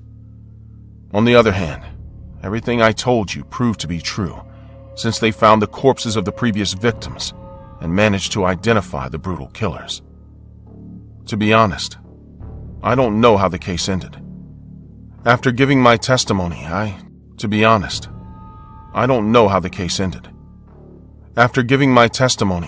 decided to stay away from the trial altogether. I know for sure they both received life sentences, but I really didn't want to know anything else about what happened. I didn't want to remember at all what I experienced that night. That was the last night ride I ever took. It may have been a few years ago, but I still dream of that horrible room. When I wake up, I see the eyes of both psychopaths meeting mine. It's as if they never left, as if they live inside me, refusing to let me go on with my life and mocking me because I ate human flesh that night. Since the lockdown, there's been a drastic shift in the work culture all around the world. People are opting to work from home or work from anywhere options rather than going into the office 5 days a week. Around that time, a lot of new YouTubers popped up documenting their van life experiences, and a community of van lifers was created. Luckily, my wife Lisa was one of the first people to choose van living over traditional homes. We rented our current house, bought a spacious van, and started our journey on the road. To say we didn't know the ins and outs of van living would be an understatement. We knew nothing. From the few initial YouTubers, we learned the basics like showering, storage, cooking, and laundry.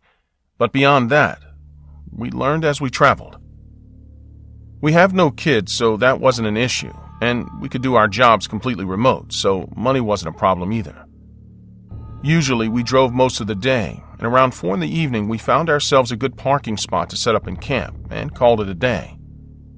We worked from our van and took turns driving. It was like one long road trip, but that doesn't mean we didn't face challenges on our way. Today, I'm about to share the scariest incident that happened to us in the dead of night. I remember that day like it was yesterday. It was bright and sunny, and it was Lisa's turn to drive, so I was sitting in the back doing my work. We cooked a quick lunch, and we were on our way. Around sunset, we found ourselves in a dense forest-covered freeway. Although it was a freeway, the road was narrow, and hardly any vehicles were passing us. Lisa suggested that we find a good spot and park there for the night. I wasn't quite sure, as we were in the middle of nowhere. The sun was about to set, and we had a strict no driving in the dark policy. Eventually, we found a small building by the road, and we parked there. Lisa started preparing our dinner while I set up camp outside. Although our van is more of a minibus and is pretty self-sufficient, we both prefer to spend some time outdoors after we park for the night. As I was setting the camp, the sun had already set and it was pretty dark by then. I had a small battery-powered lamp and a head torch. I began my work, and by then I was pretty good at setting up camp. Then suddenly, I heard some kind of rustling in the bushes by the tree line, just a few yards away from me. It's normal for wild animals to be in such places, so I became cautious, but continued my work. I heard the rustling again after a few minutes, and this time it was much closer. At that point, I went inside and told Lisa about the rustling noises and grabbed the small video camera we used to document our travels. I held it in one hand and continued setting up camp. That's when I heard it for the first time. The piercing scream of a woman coming from deep within the woods. I freaked, as never before had I heard a screech that disturbing. I stilled and tried to search the area in front of me, only to hear the rustling sound one more time, followed by the loud scream of the woman once again. And then there were loud footsteps coming from the woods in our direction. I left all the camp gear behind, hopped into the van, shut the door, and locked it behind me. Lisa was a bit confused as she hadn't heard anything, but as I was about to explain, we saw someone peep into our van through the slits in the curtain. I dropped to the floor and stayed there for a while. We heard someone walk around our van a few times, and then the culprit finally pounded on our front door. Lisa was terrified, and so was I. We had come across some sketchy people throughout our road trips, but nothing of this sort yet. We had a small gun, but it was inaccessible at that moment. We just lay on the floor, hoping whoever it was would go away.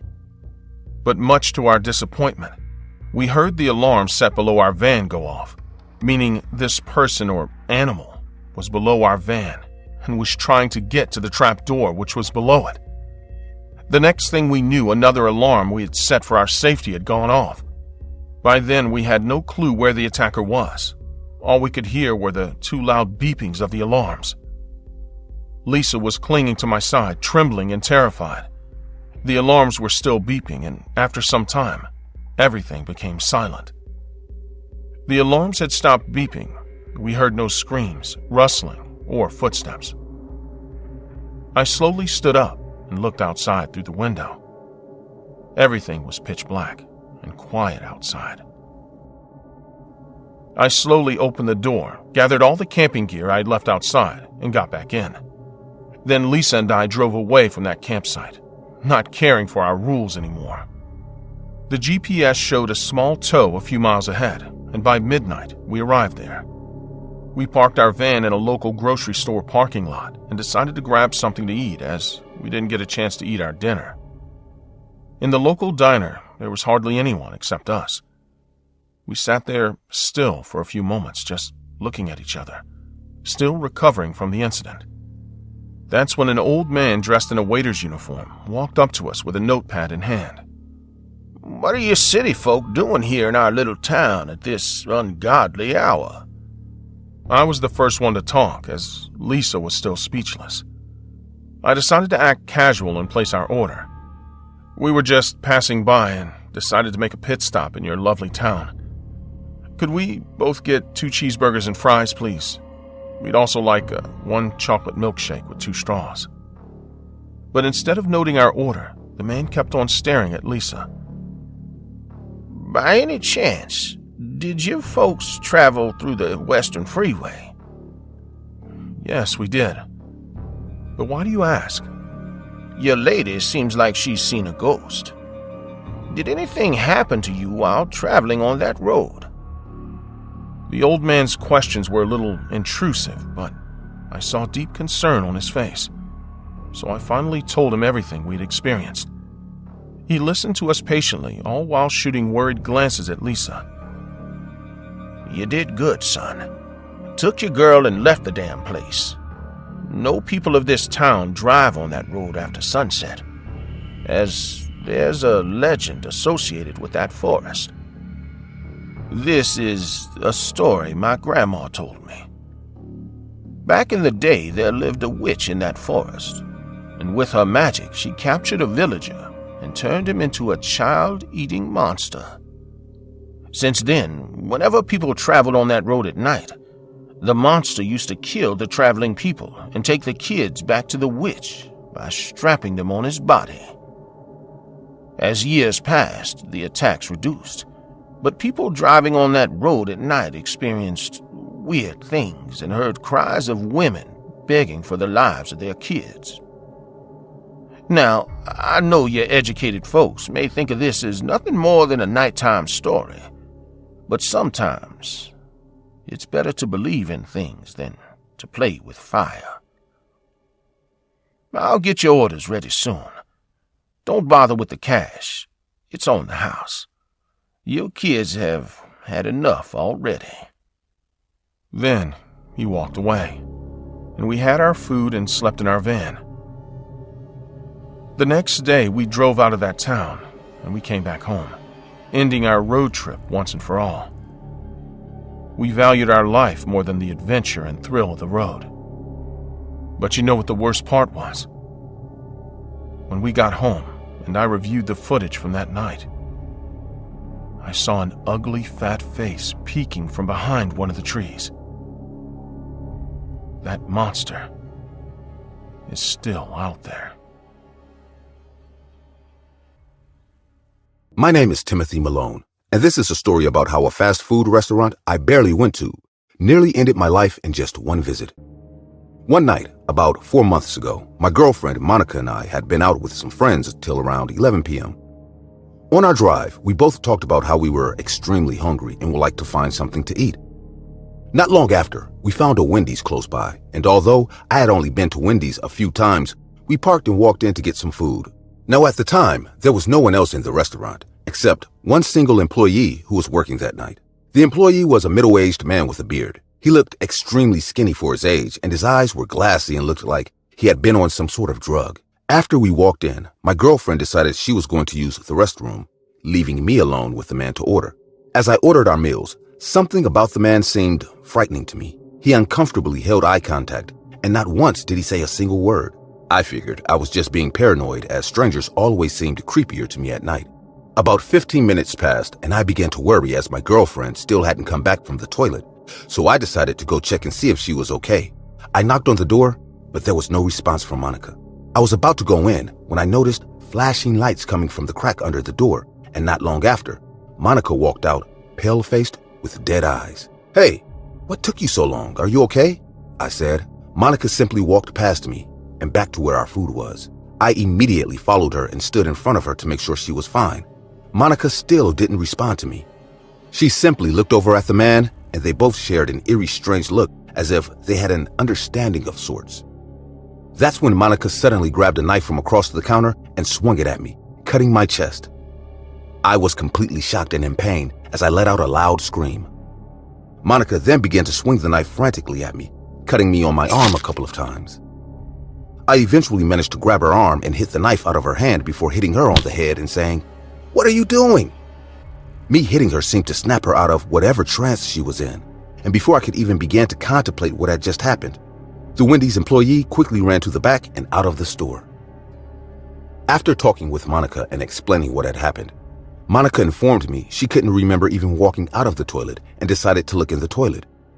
We walked in to check what was in there, and I discovered the source of the flashing lights I had seen earlier was an old box TV that had a weird video on loop.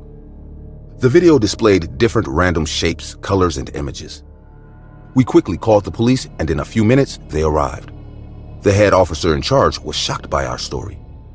He explained that in the first place, that particular Wendy's was supposed to be closed throughout the week, and the man we had described did not have any prior records that might lead them to him. He also explained some form of hypnosis had been used on Monica, but until they took the time to look deeper into that, there was nothing much he could do. We drove back later that night, paranoid and worried about the strange man following us. Ever since that day, neither my girlfriend nor I have been to another Wendy's fast food restaurant, and quite frankly, we never will.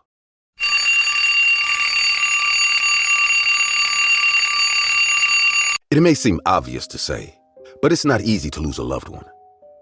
At that moment, everyone thinks they understand you, that they have the right words to say to you, or that you can just pretend that nothing happened to you. I lost a loved one more than 5 years ago. At first, everyone was there for me and supported me, but as time went by, I started to get strange looks. None of them told me directly, but they all wondered how after all this time, I still couldn't stop thinking about Angela, my ex-girlfriend. I understand why they think this 5 years is a long time. What they don't know is that the reason I'm not over Angela is because she visits me. And to be honest with you, her intentions are never good. I'll be honest, my relationship with Angela was never very good. We had our first year of love, as all couples do, but it quickly evolved into what I considered a nightmare. On the one hand, I loved her. She was my partner, and I had this strange feeling that there would be no life after her, as happens to everyone with their first partner. On the other hand, being with Angela was really very difficult. She was very jealous and possessive. Even at the end of the relationship, she was very violent. I never got angry with her because I knew she had depression, and I did everything I could to get her to seek professional help. But there was no case. She was in total denial. All this kept escalating until one day, well, let's say she decided not to be with us anymore. I admit that I felt guilty for a long time.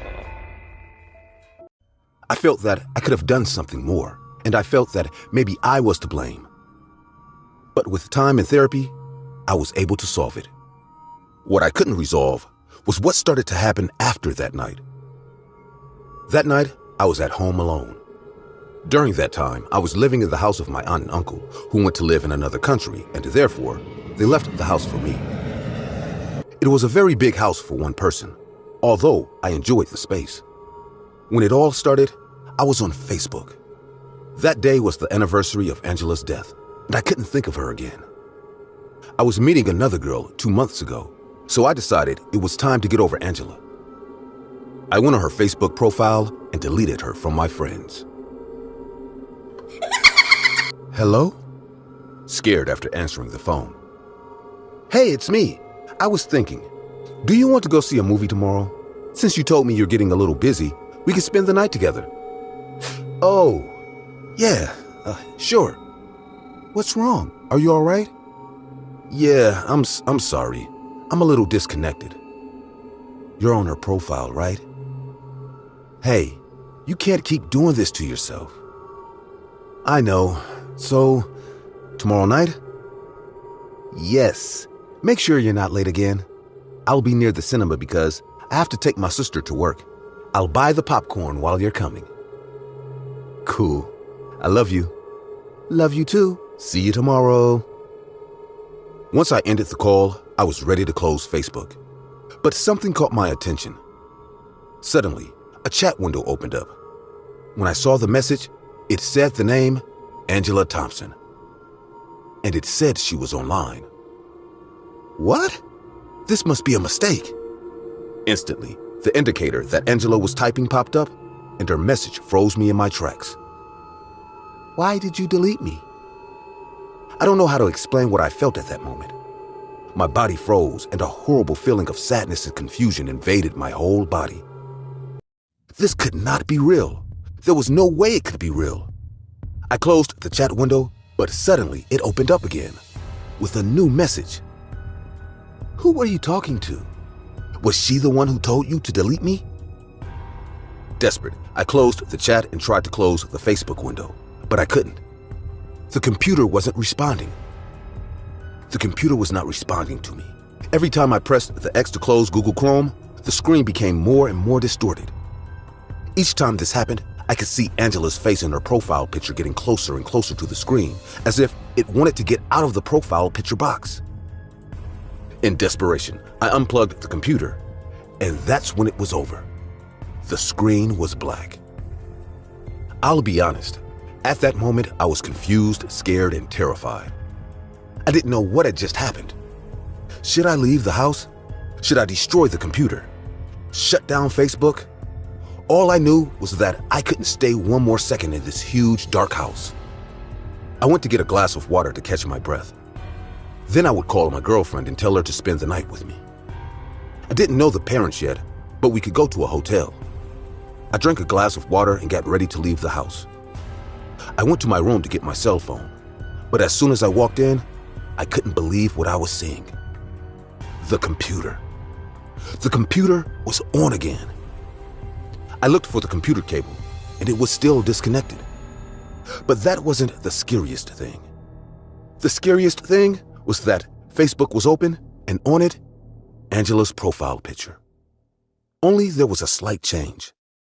Angela was not in her profile picture. It was her usual profile, but without her. I tried to leave, but the door was closed. At what point had I closed it?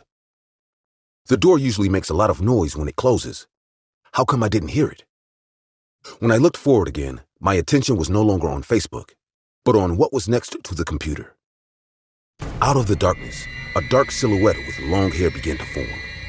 I tried to turn on the lights, but they didn't work. The two lamps had broken at the same time. The silhouette started to walk towards me, and when it advanced far enough, I could recognize it. It was Angela, but her body was gray, almost blue. She had a horrible and intense mark on her neck. I was terrified to understand what that mark meant. Desperate, I pounded with all my might on the door, hoping it would magically open.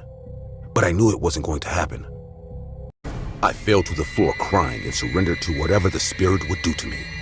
I froze as she put her hand on my neck and began to squeeze me violently. The strength in her arm increased and increased. I had no will to fight or resist.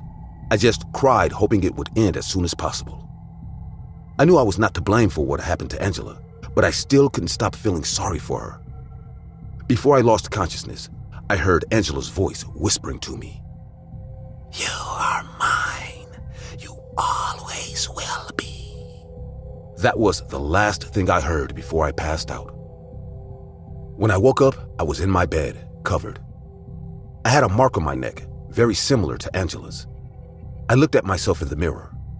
I looked in the mirror, and besides the mark, I had a kiss on my forehead. The kiss mark hurt. It wasn't lipstick. It was a bruise. That day I tried to contact my girlfriend, but she never answered. Every time I contacted her, she cut me off and blocked me from all social networks. Once I passed her on the street and I talked to her, but she just kept walking.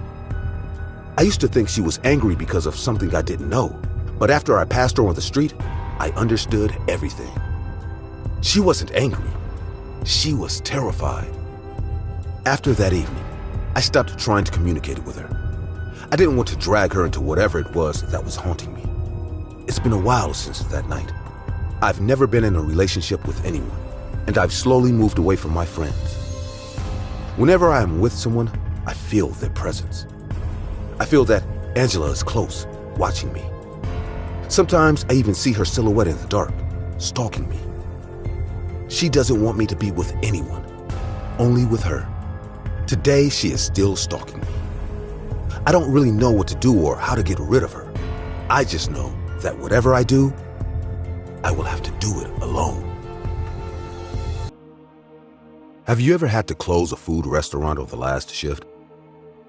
My name is Alex, and it happened to me while working at Taco Bell. This Taco Bell was pretty special though. Since it was located in a very secluded town, I'd say it even operated by its own set of rules. Unlike the city Taco Bell, here we had fewer employees because, truth be told, we didn't need them. I was the newest of the bunch, and honestly, I liked the job. I had a good group of people, and everyone was very patient with me, even though I was a little clumsy. Everything was going well. I was learning the job very quickly, until one night, I was assigned to the night shift. Since the restaurant was so small, only one person stayed on the night shift to close it, and since I had already been working there for a few months, they trusted me. Closing the place wasn't hard. Just giving everything a final cleaning, putting up the chairs, and locking up. I didn't even have to worry about closing the cash register because that was done by a colleague before leaving. The only rule we had to respect without exception was that we had to leave before 11:15 p.m. It was forbidden. I mean, absolutely forbidden to stay on the premises after midnight. To tell the truth, I thought it was something bureaucratic, but I knew it was more to it than that. The manager used to be a very permissive and carefree person, but regarding this issue, he was categorical. When I asked the rest of the employees what the reason was for this, they seemed to know the answer, but they didn't want to tell me. They would always tell me that it was better to just obey him, that someday they would tell me. I closed a few times on the night shift, always obeying the one rule of not going overtime.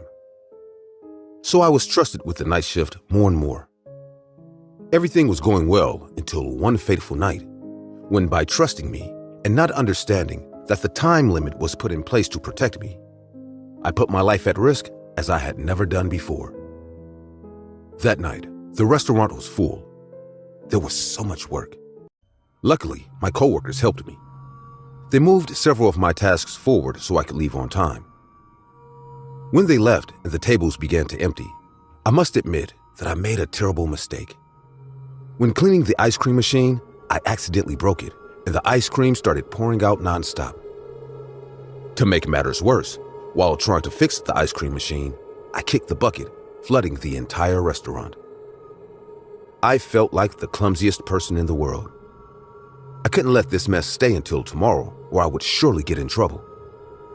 Just for that night, I decided to stay a little longer to tidy up and pretend nothing had happened. My idea was to go over the deadline, but still finish before midnight. I hurried as fast as I could and finished cleaning up pretty quickly. I went on, and before I knew it, I was done. There was just one little problem. Oh no, it's 12:15. I wasn't going to tell anyone that this had happened to me, but at the same time, I couldn't stay in the restaurant for another minute. I tried to run to my locker to grab my things, but I tripped on the wet floor and fell to the ground. I hurt my arm in the fall, but that was no big deal. It was just a fall. The only problem was that it wasn't at all, because when I raised my head, something had changed. Suddenly, the good vibes in the restaurant disappeared, giving way to an atmosphere of enormous discomfort and the feeling that something was wrong. I don't know how to explain this. It was as if the air had changed. It was as if something was there with me, and that something was very oppressive. Scared, I raised my head. And that's when I saw it. A human figure, or at least it looked like one. But something was wrong. Its eyes were completely black, absorbing all the light around it, and its body seemed to be withered impossibly. I blinked several times, thinking it was an illusion. Maybe there was a gas leak. Maybe I hurt my head without realizing it. The only thing I knew was that no matter what or who was still there, I should move away, because what was in front of me looked very real, and I didn't want to be a victim of that horrendous being. Before I could try to rationalize what was happening, I could see that the shadow began to move slowly in my direction. My heart was pounding so hard that I thought it would burst out of my chest. I tried to scream, but the words wouldn't come out. I backed away slowly, frozen with fear. That figure was moving its legs, but it had no reason to do so since it was floating. Little by little, it began to get closer and closer. Something prevented me from running, as if this twisted and horrifying being was doing something to me. With a lot of effort, I managed to get up from the ground and try to walk, but things got even worse. Suddenly, I began to feel a strange pressure on my knee. The pressure became stronger and unbearable, and when I couldn't take the pain anymore, in a single second, my knee broke. Ah! I felt I had no more salvation. I started to crawl to the exit while crying in pain, praying that I had enough strength to make it alive for someone to save me. When I almost reached the exit door, my body froze completely. That being that was behind me got too close to me, and now he was only a few centimeters away from me. Having me at its mercy, the monster made a hand movement, and suddenly, I began to choke. It was as if my throat had temporarily stopped. No air was coming in or going out. I felt like I was going to die that very day. Suddenly, and to my rescue, the entrance door next to me opened violently, and without hesitation, he grabbed me and dragged me out of the room. Seeing his face, I realized it was someone I knew. It was my manager. I told you to get out before midnight. Wasn't I not clear enough? What? What was that? We don't know what it is. We only know that it arrives at midnight and attacks whoever is in the place. But how come no one knows? How is this place still open? This is a secret. If you tell anyone, we'll all be out of work. Understand? But it's dangerous. Listen to me. We give work here to a lot of people who need it. Most of your colleagues have a family. We need this place. And as long as we respect the rules, nothing bad will happen. My manager's logic may be strange, but I must admit that I partly understood it. The situation of my coworkers and the people in this town is not the best, so having a place like Taco Bell is very good. Besides, I've been here for several months, and to be honest, nothing has ever happened to me before. I kept working there, but I learned to respect the rules. Every night at 11:15 p.m., I would leave everything ready to leave quickly when the time came. It didn't matter if there was any work to be done. I never encountered that entity again. But the lesson was clear. There are things in this world that we cannot understand, and sometimes it is better not to challenge the unknown. Since then, my mental clock has been set to leave any place before midnight. How many of you like horror? I don't mean watching movies or playing horror video games. I mean defying the paranormal, doing extreme things to look for fear, like playing Ouija, doing urban explorations, and really taking risks in the face of the paranormal. Which of you really likes horror? I always considered myself a big horror fan, but there was always something that bothered me. What if it wasn't real? So I dedicated myself to challenging the paranormal, to prove the existence of something else. Not because I challenged the genre, but because I trusted it, because I knew I could have the ultimate horror experience. I asked for more than I could handle. After spending a lifetime searching for things I wasn't supposed to see, I never thought that the worst thing that could happen was to achieve my goal, since by that very fact, I would be faced with a situation that no living being should ever have to face. It all happened on a Friday night. My parents asked me to spend the weekend at their house to take care of their dog while they were away. I had moved a few years ago, and since the place I was renting was pretty small, I liked the idea of being in a bigger house for a change. But you know what the best thing about it was? That I would finally have enough space to play darumasan, also known as the bath game. I won't bore you with the details and get right to the action. Unlike many other games, darumasan is really difficult to play, since not following the rules can make the game never happen, or even worse, make it work, but have darumasan attack you sooner than expected. I turned off all the lights in the house and immediately started playing. The first thing I did was fill the bathtub with water and lie down in it. As the game says, I began to wash my hair with my eyes closed, completing the ritual with what I had to say. Darumasan fell down. Darumasan fell down. Darumasan fell down. Darumasan fell down. Darumasan fell down. Just as the game anticipated it would happen to me, strange images began to gather in my brain. It was a woman coming out of the bathroom and slipping. As I opened my eyes, I thought for sure this was something out of my imagination. If the game says that I would imagine a woman stumbling out of a bathtub, it's obvious that I would imagine it, with or without something paranormal in the middle.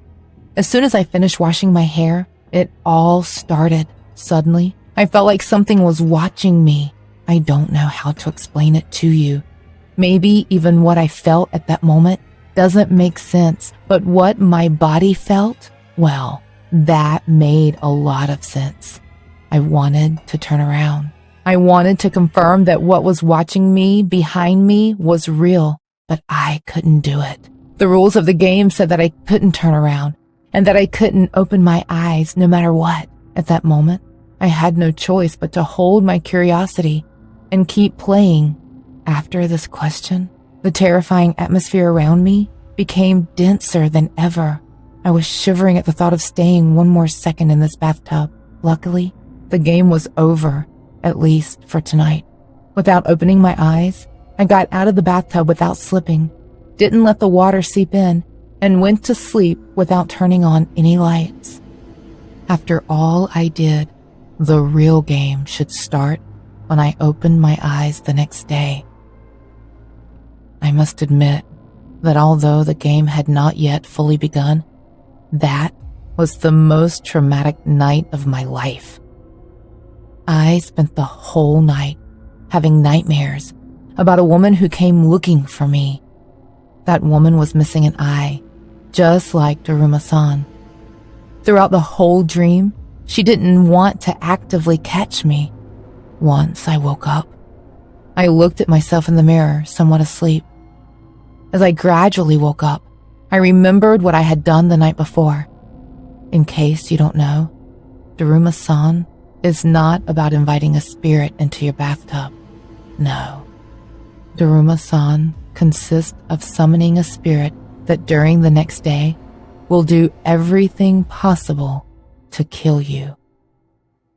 Immediately after remembering this, I began to feel the same thing I had felt the night before when I was in the bathtub.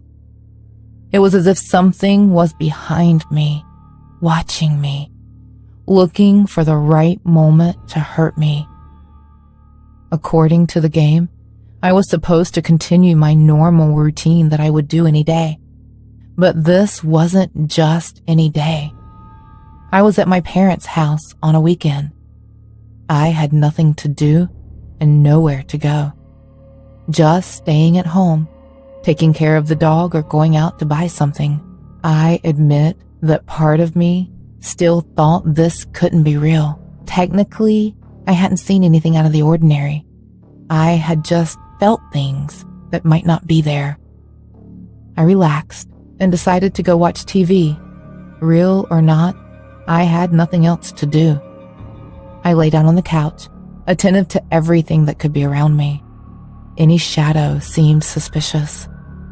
And I came to think, if it was real, darumasan could be anywhere. All the tension I was feeling soon began to fade as I saw no one. Within minutes, I was distracted by a TV show, and soon after I fell asleep. I knew I had just woken up, but the way I slept, having so many nightmares, a few extra hours of sleep wouldn't hurt. Ah! I always had very strong nightmares, and I always woke up with some sleepiness, but this I had seen, even for a fraction of a second, was real. I looked around, but darumasan was no longer there. On the other hand, something had changed. The house felt different from the way it had an hour ago when I had fallen asleep. Although it was still sunny outside, it was still very cold. I felt a heavy, oppressive atmosphere that wouldn't let me breathe. It was as if the spirit was everywhere and nowhere at the same time. Somewhat confused, I stood up, disoriented, trying not to fall. I immediately realized that I had to finish the game as soon as possible. Otherwise, the spirit would kill me. I tried as hard as I could to remember the rules, but everything was a blur. I couldn't think. Was this a coincidence? Was it because I was nervous? Or maybe something was doing this to me? Think. The rules. She will always appear behind me. If I turn around and get to see her, all I have to do is say, "Kita," and she'll be gone. I was very nervous, regretting playing this game and thinking that I might die that night. But somehow I managed to stay calm and use logic to survive. I stood against the wall. She couldn't attack me if I saw her. The air was getting heavy again. To my surprise, darumasan appeared in front of me, without any concealment at all. Her very presence chilled my blood. She was very difficult to see, as she was covered by a mist that hid a large part of her body. Her hair was black, and her skin was white and intense. She looked dead, and indeed she was. She approached slowly, floating and disorienting with every centimeter she advanced. When I was about to say the word to win the game, I realized I couldn't speak. This was not nerves. I felt something that did not allow me to speak. As I touched my throat, I could feel a lump in it. I was choking. As I struggled to breathe, Daruma slowly approached me. With every inch she took, the atmosphere became heavier and I found it harder and harder to breathe. My vision was getting blurry. I was about to faint. Maybe this was for the best. I would rather have lost consciousness before darumasan caught me. My eyes started to close until suddenly I heard something. Slowly and indifferently, I could see darumasan turn her eyes to the dog. She was about to look at me again, but during that second, I realized something. I could breathe again. Kita! I had made it. Darumasan was gone. I won the game. In shock, I fell to the floor and began to cry. From that day on, I never again risked provoking the paranormal. I started watching horror movies and playing video games. Sometimes some friends tell me to go on urban explorations, but I always say no. I don't need to go looking for ghosts anymore. I don't need to go looking for ghosts anymore. I've seen more than I was willing to see in a lifetime. Everyone tells me that I should never get involved with the deep web. They tell me that it is a very dark place and that only bad things can come from it. Some people have even blamed me for the story I'm about to tell, as if I had anything to do with what happened. To those people, I always say the same thing. Do you know the worst thing about the deep web? Even if you don't do anything about it, even if you don't know it exists, you can get entangled in it. You can be its victim. And that is exactly what happened to me. I will tell you how it happened. My story begins on a field trip with my buddies. We were all scouts, and although we were an adult troop, we were only 18-year-old boys accompanied by an instructor. That day, we were just going to untie knots, make a campfire, and tell ghost stories. And that's exactly how the day started. We set up our tents around a circle where we were going to eat marshmallows later in the evening. Some of us were in charge of looking for wood. Others had to go exploring, and one of us, usually the most experienced, would guide us with a map. Our camp was in a remote location, far from civilization and any kind of cell phone signal. This meant we were completely isolated, which sounded exciting at the time, but soon became our worst nightmare. The campsite was near a small stream, surrounded by tall trees that blocked the view of the starry sky. We pitched our tents. When we all returned from our chores, we got down to work and began to prepare everything for the night. A few hours later, we had all the tents ready and a fire going, so we started cooking our rations. The night went on like any other camping trip, with laughter and jokes among friends. However, as the darkness closed in on us, we began to feel a strange uneasiness in the air. That's when we heard the sound of rustling branches in the distance. We all became alert, thinking it was a wild animal. The instructor said to wait and went to investigate. We all listened, and within seconds, someone was coming from his direction.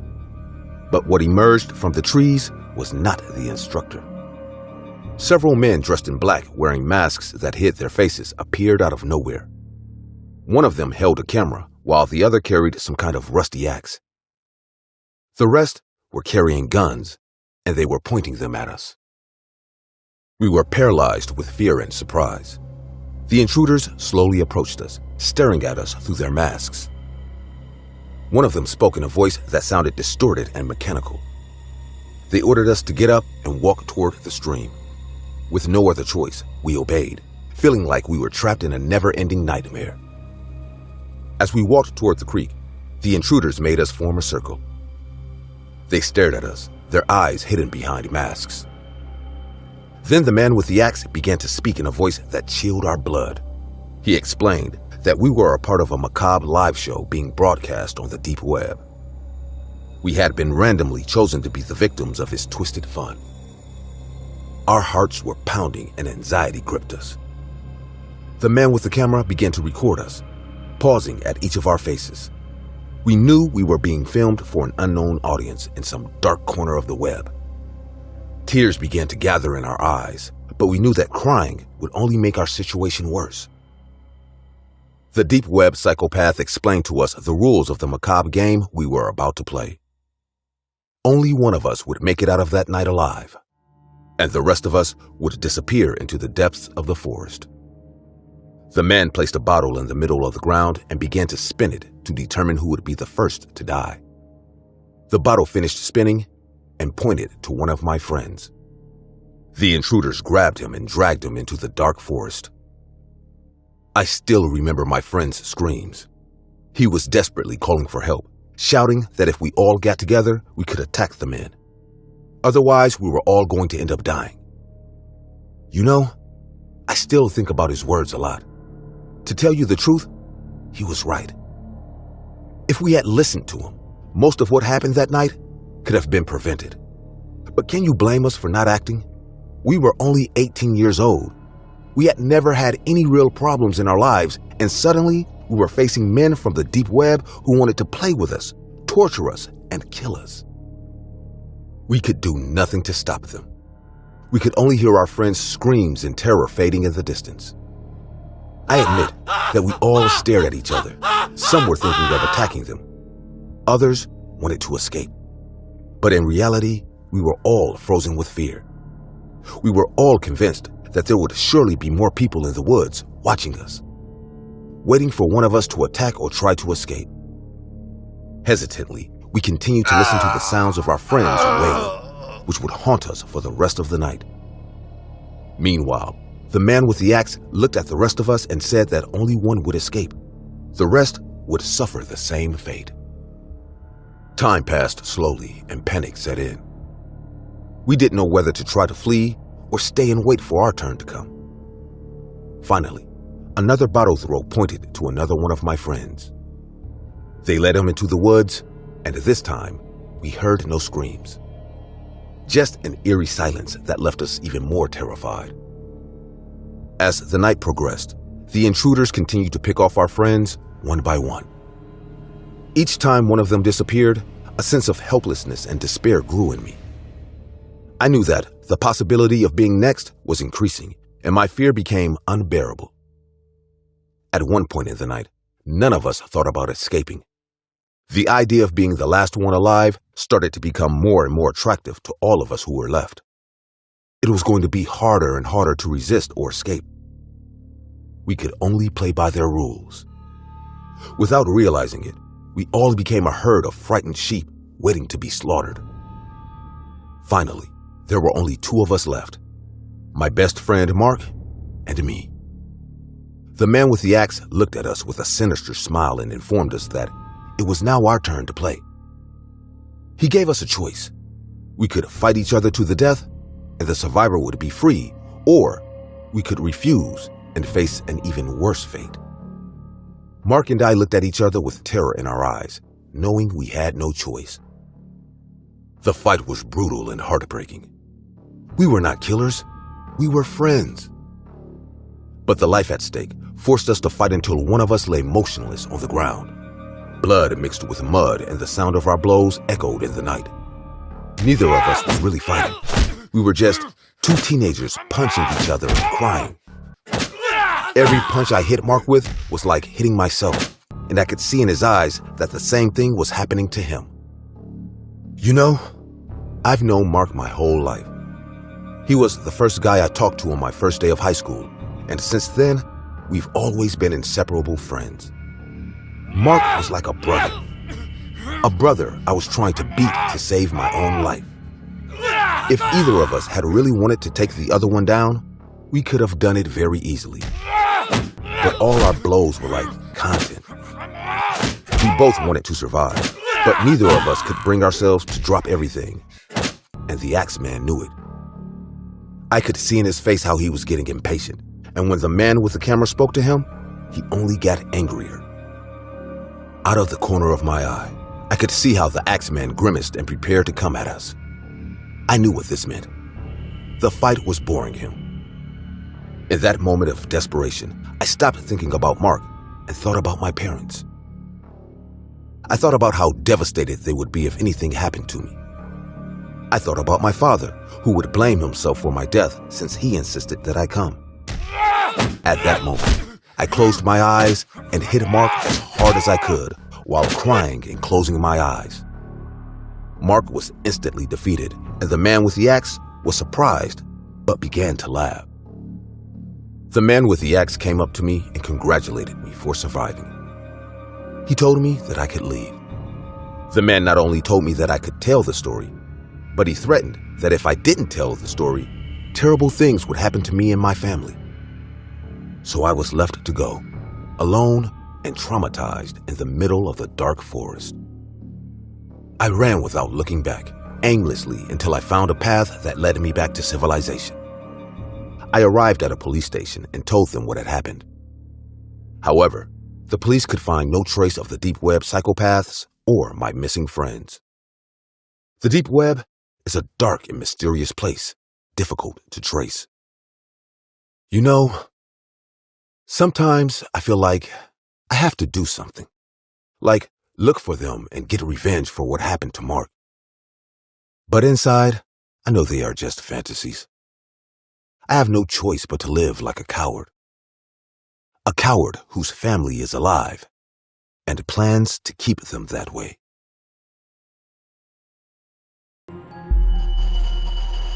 It was a bald, wrinkled, almost blue head. Its eyes were huge and white, and as it looked at me, it had a smile from ear to ear that chilled my blood. Have you ever done urban explorations? You see, I'm not a YouTuber. I'm not interested in generating content from this, and I don't even want to become famous. I just enjoy getting into places where other people wouldn't go. To tell you the truth, I never believed in the paranormal, and that's not what I was looking for in these explorations. And that's why I can tell you this story, as I spent months thinking I had gone crazy. It all started on a camping day. I had planned to do an exploration of the forest. Nothing out of the ordinary. I was just going to spend the night in the woods. None of my friends could go, but I had no problem with that. It wasn't my first exploration alone, and it wasn't going to be my last one either. Or so I thought. I spent the whole day going deep into the heart of the forest. I didn't really know what I would find, but I knew that there were no animals too dangerous or anything like that, since I always investigated where I go. When I got deep enough into the forest, I noticed that it was starting to get dark. So I made my camp and set up camp in a part that I saw as fairly open and free of trees. I ate quickly and went to sleep when it was still quite early. As the sun was rising before 6 a.m., I wanted to get up early and with lots of energy. I closed my eyes slowly, and before I knew it, I was asleep. When I opened my eyes, I felt something was wrong. I'm not a deep sleeper, but I can sleep through the night if no one wakes me up. And that night, something woke me up. The night seemed normal and quiet, but something was wrong. Call it a feeling, experience, or whatever, but I knew someone was there. Looking out at the pasture in front of me, I watched as something moved unnaturally. The wind wasn't blowing and it didn't seem to be an animal. Someone was watching me. It's not the first time I've been in danger, but I've never encountered anything like this before. A stalker whose face or intentions I did not yet know was watching me. Faced with this discovery, I did the most logical thing I could think of. I grabbed my flashlight, a knife I had at my side, and went into the opposite direction to where the grass was moving. In that camp, I didn't have anything too expensive. I could go look for it the next day if there was anything left. In one swift move, I took off at high speed towards the pasture and started running as fast as I could. I didn't know exactly where we were, but I had a good idea of it. As I ran away, I could hear someone behind me chasing me, but the footsteps got lost little by little until they ended up disappearing. I walked a little more looking for a place to hide, and that's when it hit me. In front of me was an abandoned building under construction. It was strange for all the things outside. It looked like a hospital. But what was a hospital doing in the middle of nowhere? Why was it abandoned? Whatever the reason, it was a good hiding place from whoever was still walking near me, so I decided to go in and hide until I was sure this person wasn't following me anymore, or just that it would be daylight. Once inside, I realized that the place was fuller than I thought. Why would they leave a place like this half-built? I explored the abandoned hospital, trying to get as far into it as possible. I wasn't really afraid of what might be inside the hospital, but it was the man who was stalking me outside that really terrified me. Behind a closed double door, there were lights. How was this possible? How did the energy get here? Why was it coming? Where was I? I admit that curiosity got the better of me, and I walked to the door. Once I opened it, I was met with a new surprise. Behind the closed door, there were no people. There were no guards, and they were not performing any experiments or anything I could expect. It was just a hallway with light. I walked a little inside this corridor, considering going into one of these doors to hide. If that person who was stalking me saw this place, he would surely think there were guards and would not want to enter. I walked in with a big smile, thinking that the worst had already happened and that surely this person could not do anything, when something in front of me made me stop in my tracks and fall to the floor with fright. One of the doors to the lighted corridor was open. Behind that door, there was no light, just gloom. Normally, this would not be the striking thing. The whole hospital except that room was dark. What really surprised me was that behind that terrifying door, someone was peeking out. For a moment, I thought it might have been a guard. It could also be my stalker or a simple homeless person who was living in the hospital. But no, this was something much worse. I'll never forget how I felt when my eyes came face to face with whatever that was. It was a bald, wrinkled, almost blue head. Its eyes were huge and white, and as it looked at me, it had a smile from ear to ear that chilled my blood. I didn't know what this was, and it was the most terrifying thing I had ever seen in my life. At that moment, the first thing you think of is to run. Run as fast as you can and leave it behind. Would you believe me if I told you that I didn't? In that situation, I was so scared that my body became totally paralyzed, falling to the floor in panic and possibly victim to whatever it was that was in front of me, looking at me very calmly. As if knowing that I could not move, that being came out the door and walked slowly down the hallway towards me. His body was tall, gangly, and skeletal. His bones seemed to be disproportionate and senseless, but he still walked towards me without any problems. What struck me most was the way he walked. I'm still terrified thinking about it. The steps of this being were irregular and difficult, as if it was suffering every step it took. It was strange. It was walking like any other person, but something about that walk seemed forced. It was as if that thing that was coming towards me was trying to walk, trying to be human, trying to make me think that I could be calm because I had another human in front of me. Seeing something so horrible filled my body with energy, and instead of using it to fight this being, I used it to run. I ran and ran and ran. I was so desperate that I didn't realize that I was still in an abandoned place. Since I entered, my life never stopped being in danger. Not by ghosts, psychopaths, or accusers, but by myself. As I was escaping from the being in that hallway, I fell down the escape hatches and ended up on the floor below. My body hurt a lot, and it was impossible for me to get up. But even so, I made every effort humanly possible to get out of that area. To keep going down the stairs and get out of there as soon as possible. But it was no use. Because of the blow I had at that moment, it was impossible for me to keep my concentration enough to keep from fainting. And so, as I closed my eyes and saw something or someone crawling near me, my eyes were much heavier than before. And when I closed my eyes, I fainted. When I woke up, it was already daylight. My body hurt a lot, and I still had the wounds from falling off the ladder. I went back to check the area that was lit, but now, not only was there no light coming from under the door, but the door was locked with chains. To tell the truth, it didn't bother me much either. Anyway, I had no plans to set foot in that area again. When I managed to escape, the first thing I did was to tell the police everything. Once I did, They all told me that what happened to me at the hospital was probably a lie, the results of my nerves being harassed. It could even be the development of a mental illness that made me hallucinate. Whatever it was, I was sure that what I saw there was real.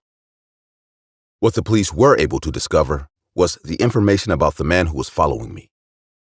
Apparently, he was an ex-convict who had escaped from prison.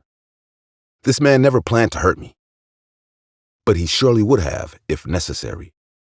Luckily, the police caught him a few meters after he ran into me, as he just kept running in a straight line.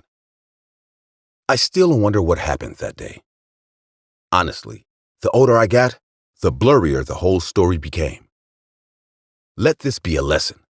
To remember, there are things beyond human understanding. Today, I'm afraid to go camping or to hospital. And I know that no one can judge me for it. The only thing I hope is that no other explorer ends up in that scary abandoned hospital again. Maybe I survived by being lucky, but who knows what that thing might do to the next person who walks in. My name is Jacob Lane, and this is a detailed recollection of the horrifying events that went down on the 15th of August 2019 at Wendy's in Colorado. 3 months earlier, on the 20th of May, I applied for a job at my local Wendy's restaurant, as I needed a little money to help me with school. I got a job as a waiter and started working just 2 days later. Naturally, most of my co-workers were in their 20s, and it didn't take long for me to create a working bond with them, as well as a good relationship. A tradition I got introduced to at Wendy's was that, as the newest employee, it was arranged for me to get the later shifts, which meant I often had to lock up late after everyone left. In weeks when I had tests or exams, however, they would let me get the earlier shifts so I could study. It also wasn't hard to arrange with someone else to take the late shifts if I wanted to go partying or hang out with other friends. Most of the time, though, I would end up working the late shifts, and it became a running joke for the co-workers to try and frighten me before leaving me alone in the restaurant. They would tell stories about how once in a while, the Wendy's girl would visit our restaurant in particular and stay for a while, as here's the only place she felt at home. They would say things like, "Jacob, tonight might be the night, huh? Maybe you'll get a visit from little Wendy herself." One day, I decided to ask where this rumor even started from. Alex, one of my co-workers, ended up telling me the origin of the story. "Well, none of us actually know if it's true. I mean, it obviously doesn't make any sense, but Julia, the manager, told me when she first got here, the former manager wouldn't shut up about it. Told her the whole thing about Wendy coming here once in a while and to make sure to treat her right. Julia was creeped out for a while, but it's never actually happened, so no need to worry. I'm sure you'll be fine." 2 days before I officially quit my job, I was given the late shift once again. I didn't have any problems, however, as I didn't have any plans for the night, and there wasn't much I had to do for school. That night was slow, and barely anyone came in before 9 p.m. Eventually, at around 9:30, a group of high schoolers came in all rowdy and wasted. Their orders were a lot for me to handle, and they were very impatient, rude, and annoying. By the time they left, it was already 11:15, and my mood had been completely ruined. I began to clean up their dishes, and once I was done with that, I started tidying up the restaurant, thinking about nothing but my home and bed. Eventually, I began finishing up, so I put my AirPods in as I prepared to leave for the day. I was standing at the counter, and out the corner of my eye, I noticed the door open, but I didn't see anyone come in. I quickly took out my AirPods as I was sure of what I'd seen. And that's when I heard tapping coming from across the counter. I looked over the counter and was met with the sight of a little girl standing alone in the restaurant. The girl had tiny brown eyes, freckles, and bright ginger hair that was held apart by blue ribbons. At first, I didn't realize the obvious similarities she had with the Wendy's girl, as despite her look not being what you saw every day, there wasn't anything particularly odd about the little girl's physical features. Now, the way she was dressed, however, was a completely different story, as that was what revealed to me her identical similarity to the Wendy's girl. Everything she wore was the colors blue and white, from the dress to the socks to the shoes. The girl stood silently, looking directly at me, and in that moment, all I could think about was how tired I was and how that night wasn't the night for the guys to pull a prank on me. I walked to the other side of the counter to meet the child and said, "Yeah, kid, this is a nice outfit and all, but I'm not really in the mood for jokes. You can go tell the guys to come out from wherever they're hiding." I had expected a somewhat childlike reaction from the girl, but she simply said nothing and proceeded to walk over to a table before taking a seat. I was still in a very bad mood, and the child's silence was only adding to my frustration, so I walked out the door into the parking lot and said, "Very funny, guys, but now's not the time for this."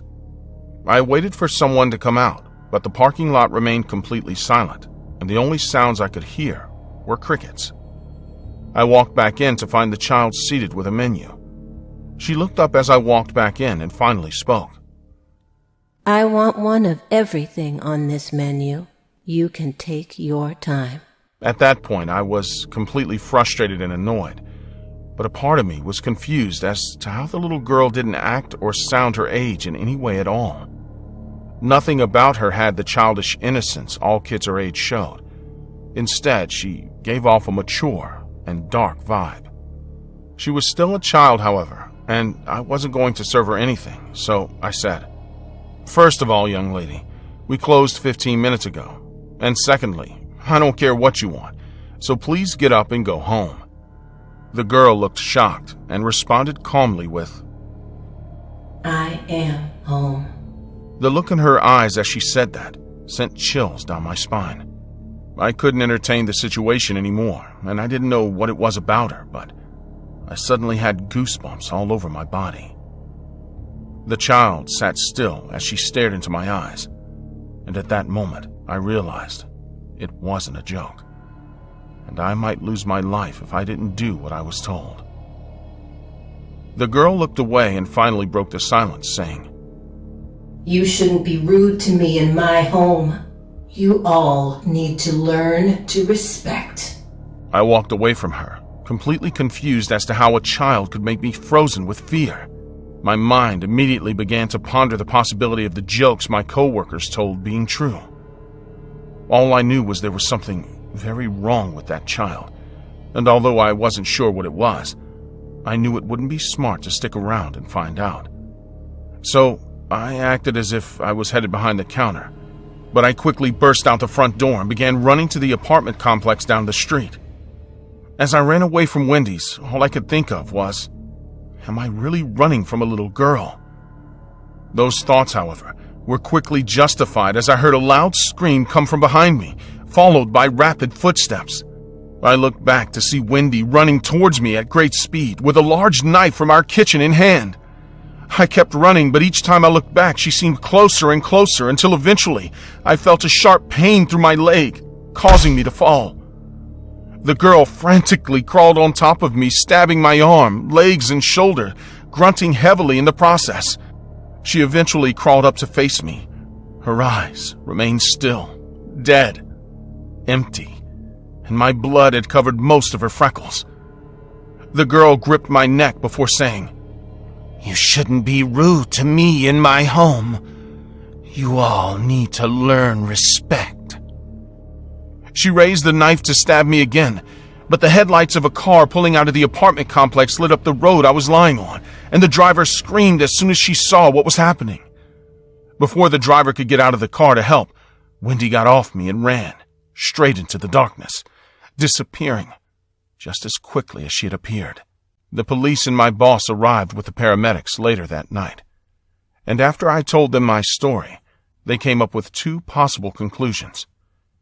The first being that I was high on drugs and got into a fight with someone, and the second being that there was a crazy individual probably suffering from a type of dwarfism and skeletal dysplasia called SED, a bone growth disorder resulting in skeletal abnormalities that allowed her to pose as a child and carry out her crazy and twisted fantasy as the Wendy's girl. The cops explained this had happened before in the case of Barbara Skrlova, who posed as a 12-year-old girl named Annika in the Czech Republic. The woman who stopped to help corroborated my story and confirmed she also saw the little girl who was attacking me before running away. Her statement and the drug test I was given led the police to decide it was probably the second theory and put out a search warrant for the woman. I quit my job 2 days later, and no matter how much I tried to convince myself the police theory was right, I've always known, deep down, there was nothing normal about the eyes of the Wendy's girl I saw that night. Over the years, after hearing numerous horror cases and stories, I've come to realize there is also nothing normal about everyone's favorite fast food restaurant, Wendy's. This case is loosely based on the story of John Stugart, a Wendy's employee in the early 80s, who claimed to have had an encounter with the popular Wendy's mascot herself.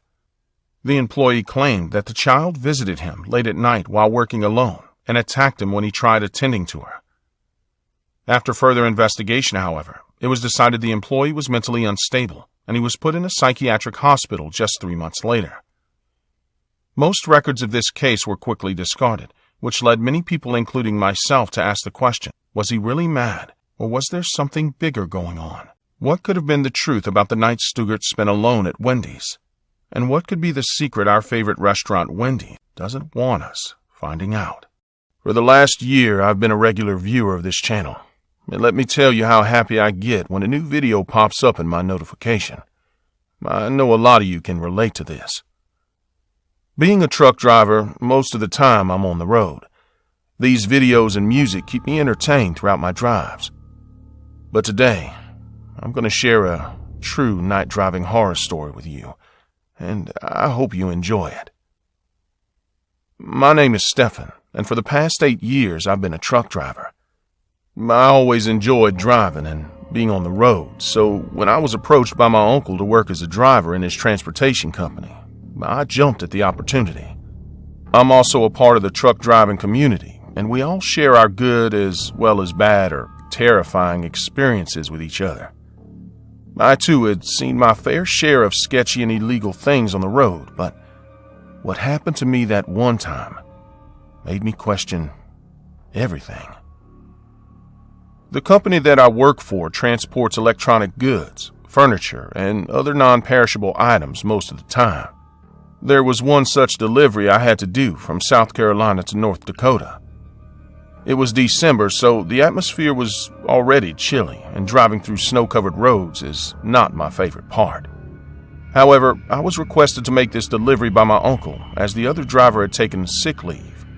I reluctantly accepted to drive the goods, on one condition, that I would drive slowly and take my time delivering them. My uncle happily agreed, as the company was soon to be closing for Christmas.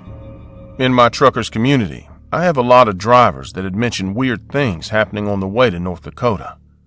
Although I listened to all of them, I never really believed in the supernatural or the paranormal. I always thought those things were a result of your mind playing tricks on you. Not to mention the road life can be extremely lonely at times. On my third day of the drive, there was a snowstorm warning. I was just on the outskirts of North Dakota and had to call it a day. I always avoid driving in rough weather. Better to be late than dead. But this snowstorm was a hell of a lot worse than the ones I'd dealt with before. I'd planned to find truck parking and spend my time there, but the weather didn't permit me to go any further than a couple of miles. Finally defeated and tired of making my way through the snow-covered roads, I parked in a small clearing by the freeway. There was no chance I was getting out of the truck. Also, the sun was about to set, so I knew it would be pitch black soon. I did my regular drill, checked the back doors of the trailer and made sure everything was locked up, made sure all the tires weren't covered in snow, and locked the driver's and passenger side door, boarded up the front glass with a blackout curtain that I carry with me, and I shut the windows. I knew I had to keep the heating on in my truck if I wanted to sleep comfortably, plus I had to make dinner. By the time it was dark outside, I had eaten my dinner, a simple sandwich, relieved myself, and was ready to get some shut-eye.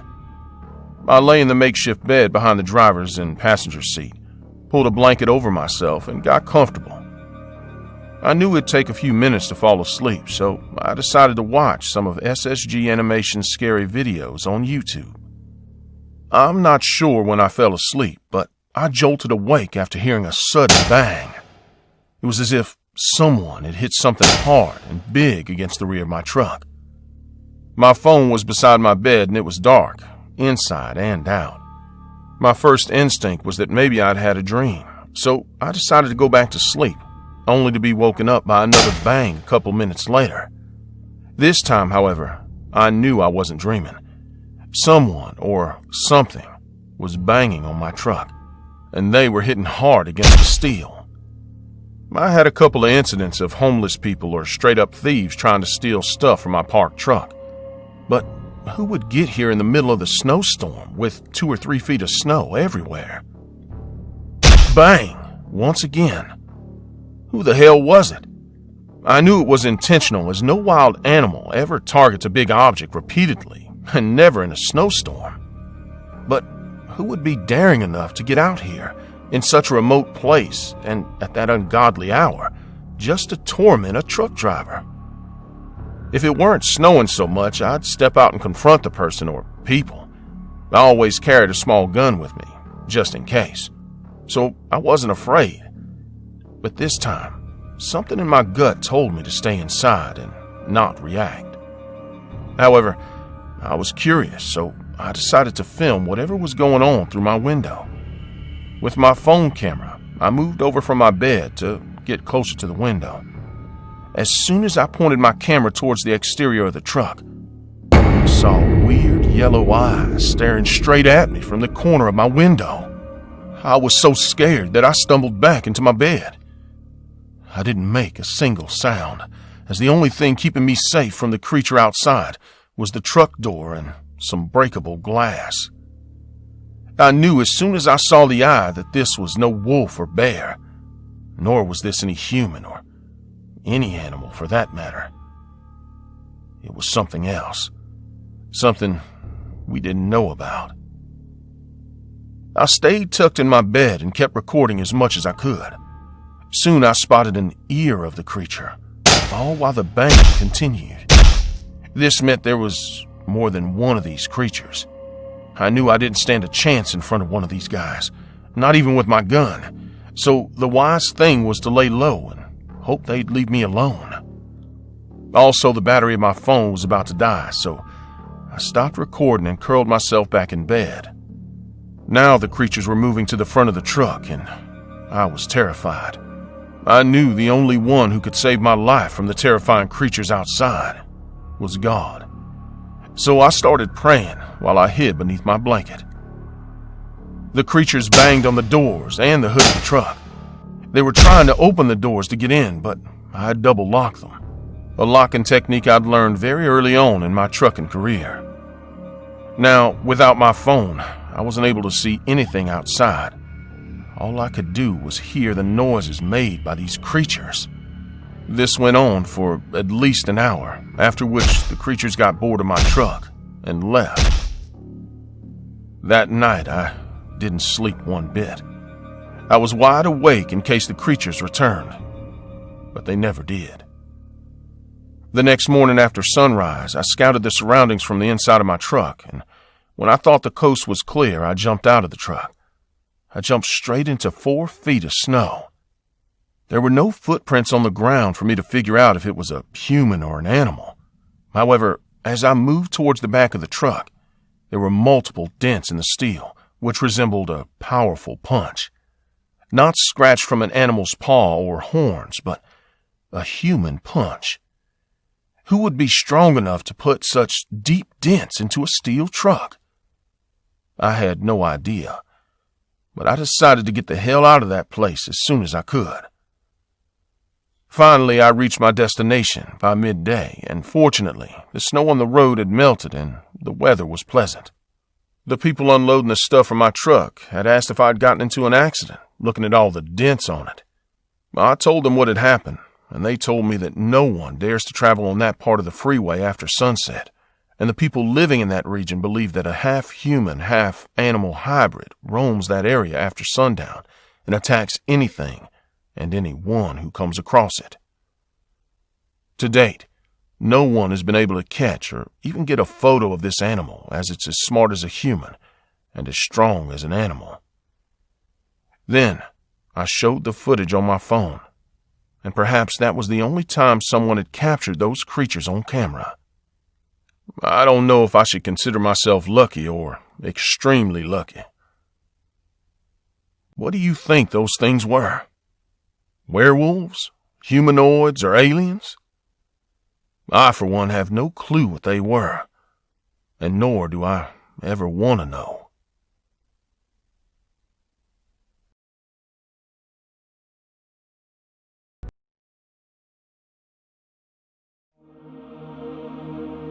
I was alone in McDonald's one night, as usual, closing up shop after a long shift. It was a cold, rainy night, and the atmosphere in the restaurant was eerie. My coworkers had already finished their work and left, leaving me alone to take care of the final cleaning and closing tasks. The place was silent, with only the sounds of the rain pattering against the glass and the hum of the fluorescent lights. As I went about my chores, I began to feel a strange sensation, as if someone was watching me. As I was cleaning the tables and picking up the trash, I noticed that one of the chairs was slightly pushed out of its usual place. I went over to adjust it, thinking that someone might have moved it before leaving, but I didn't see anyone in the restaurant. As I finished picking up the trash in the table area, something else strange caught my eye. The cash register was open. I remember closing it after the last customer paid for his order. I cautiously approached it and closed it again, wondering if I had forgotten to do so. The feeling of being watched continued to grow, and now I felt more uncomfortable than ever. As I headed toward the kitchen to finish cleaning the fryer, I heard a noise coming from the bathroom area. I walked over and saw that the men's room door was opening and closing on its own, as if someone was inside. I froze for a moment, not knowing how to react. Could there be someone inside? Would there be anyone else in the restaurant besides me? With slow, fearful steps, I approached the bathroom door and carefully pushed it open. To my surprise, it was empty. There was no one there. The feeling that something strange was going on became more intense. I decided to quickly finish the cleaning and close the McDonald's. I headed to the kitchen, and as I was tending to the fryer, I felt an intense cold all around me. I looked toward the window and saw a blurry figure standing next to the soda machine. The figure was fuzzy, as if composed of shadows. I couldn't make out facial features, but I could feel its presence. My heart was pounding as I faced this terrifying sight. I decided to remain calm and not let fear overpower me. Surely there was an explanation for this, wasn't there? At that moment, I thought that none of this could be real. That day I was particularly tired. I had slept very little, and maybe I was still very suggestible from the horror movies I had seen the day before. I told myself that what had happened with the chairs and the cash register was just coincidence, and that surely the bathroom door was just the wind. All of that had been a suggestion, and surely now it was just my head playing tricks on me. In denial, but absolutely terrified, I finished cleaning the fryer, but the figure was still there, motionless. The atmosphere was filled with negative and hostile energy. I felt the air was tighter than ever, and I began to breathe with more and more difficulty. Confused, I looked back in the direction of the shadow, but something had changed. She was no longer there. At that moment, my heart almost stopped when I realized that the reason the shadow was no longer in that position was because it was next to me. It had no face or features. It was as if a shadow had taken on a corporeal state. It said nothing, but its mere presence communicated to me that I was not welcome. I felt trapped and frightened, not knowing what to do. I backed slowly toward the fryer, not taking my eyes off the figure. It was then that the entity began to move, approaching me slowly and intimidatingly. Every step I took filled me with terror. I tried to run away, but in a blink of an eye, I was in front of the fryer. Before I could react, my body began to move only towards the fryer, which was suddenly on, and even though I had pulled it out, it was full of oil. I struggled with all my might to avoid falling into it, but my head was getting closer and closer. By forcing myself, I could stop it temporarily, but still, with each passing second, I was closer to it. I could feel the drops of oil jumping towards my face, and the heat of the oil began to irritate my skin. The pain was unbearable, and I knew that if I gave in, my life would be in danger. I used all the strength I had in me, and with one last effort, managed to free myself from the entity. I fell to the ground, my skin reddened and burned by the heat of the fryer. I crawled from the fryer, feeling an intense pain on my skin. The shadowy entity was still there, watching me. My hands were shaking as I tried to get up, but my body was weakened by the effort and fear. Once outside, I thought the cold rain and wind would make my face stop hurting, but the opposite was true. My face burned so much, it was as if the oil was still on it, burning me more and more. I walked away from the restaurant and sought refuge in my car, where I felt a little safer. I took a deep breath, trying to calm down as I felt the burning of the burns on my face and hands. At that moment, I had the impression that if whatever the shadow was had wanted to kill me, it would have simply done it. I couldn't help but feel tiny, like I had encountered something far beyond my understanding, and the only reason I survived was by a quirk of fate. I decided not to return to the restaurant that night. Instead, I called the manager to explain what had happened and asked him to check the security cameras. At first, he thought it was a joke. Then he thought I was drunk. As I started the car, I looked into the restaurant through the windshield and saw that the entity was still there, standing at the emergency door staring at me. A few minutes later, the manager told me that the police had already gone to the area and found no one. He himself was in charge of closing the restaurant with the police nearby, and he didn't see anything either. When he heard me panic, he told me that the next day we should see the recordings and that today I would just rest. The next day, we both went to McDonald's and reviewed the security footage. My manager found out that everything I had told him was true. On the recording, we could see how I was struggling against myself to keep my head out of the oil, while a shadow was standing in front of me. There was no logical explanation for its origin or nature, but the manager confessed to me that other employees had warned him that they had seen a strange figure during the night. He naturally never believed the stories and thought it was an inside joke the night shift employees had on him. At that moment, he realized that everything he had been told was true. The figure seemed to have appeared out of nowhere. It simply appeared, until in a moment, out of nowhere, it disappeared again. The entity had completely disappeared. There was no sign of its presence, no footprints or traces. It was as if it had never been there. As I left the McDonald's, the manager told me to get urgent treatment for what happened to my face, because even after hours, it was still burning, and the few creams I had used at home had not worked. That was my last day working at McDonald's, and shortly after, I found out that it was closed for a few months. Part of me was relieved that something like that wouldn't happen to anyone else. But this didn't last long. A few months later, the restaurant reopened and life went on. A few times I went with my friends to eat, and sometimes I would see the same manager walking the aisles of the place. Every time the manager saw me at the tables, he would just look away. Possibly it was an embarrassment, as both he and I knew that another innocent employee would close the McDonald's on the night shift and was a potential victim of that entity, and he would do nothing to stop it. Now that Halloween is around the corner, I thought about sharing an incident that happened in the cul-de-sac community where I live. I'm Sabrina, and this story is based on a true incident. Last June, I married Ashton. We met on a dating app, and things quickly progressed from there. When we got married, Ashton moved us into a house he had purchased a few years ago. The house was a pretty cozy home, something I had pictured myself living in. It was the fourth house in a cul-de-sac of 6 homes. In our area, there was a community of cul-de-sac homes. It was a safe neighborhood, and I was very pleased to live there. Within a few months of our marriage, we became pregnant with our baby boy Max. In one of the other 5 houses in our cul-de-sac lived an old couple, and then the rest of the other 4 homes were occupied by small families like us. My favorite part of living in the cul-de-sac home was the little kids that played in our common circular driveway. Every time I tended to my front garden, I used to see these kids play together. Slowly, I became friends with them, and sometimes their parents used to ask me to keep an eye on the kids while they worked at home or ran errands. The oldest among them was Philip Martin, 10 years old. And then there was his little brother, Andy Martin, 8 years old. Then there was Gemma Chang, 9-year-old Asian girl. Then there was Bob Anderson, 8, who was in the same grade as Andy. And lastly, 9-year-old Jim Flenderson.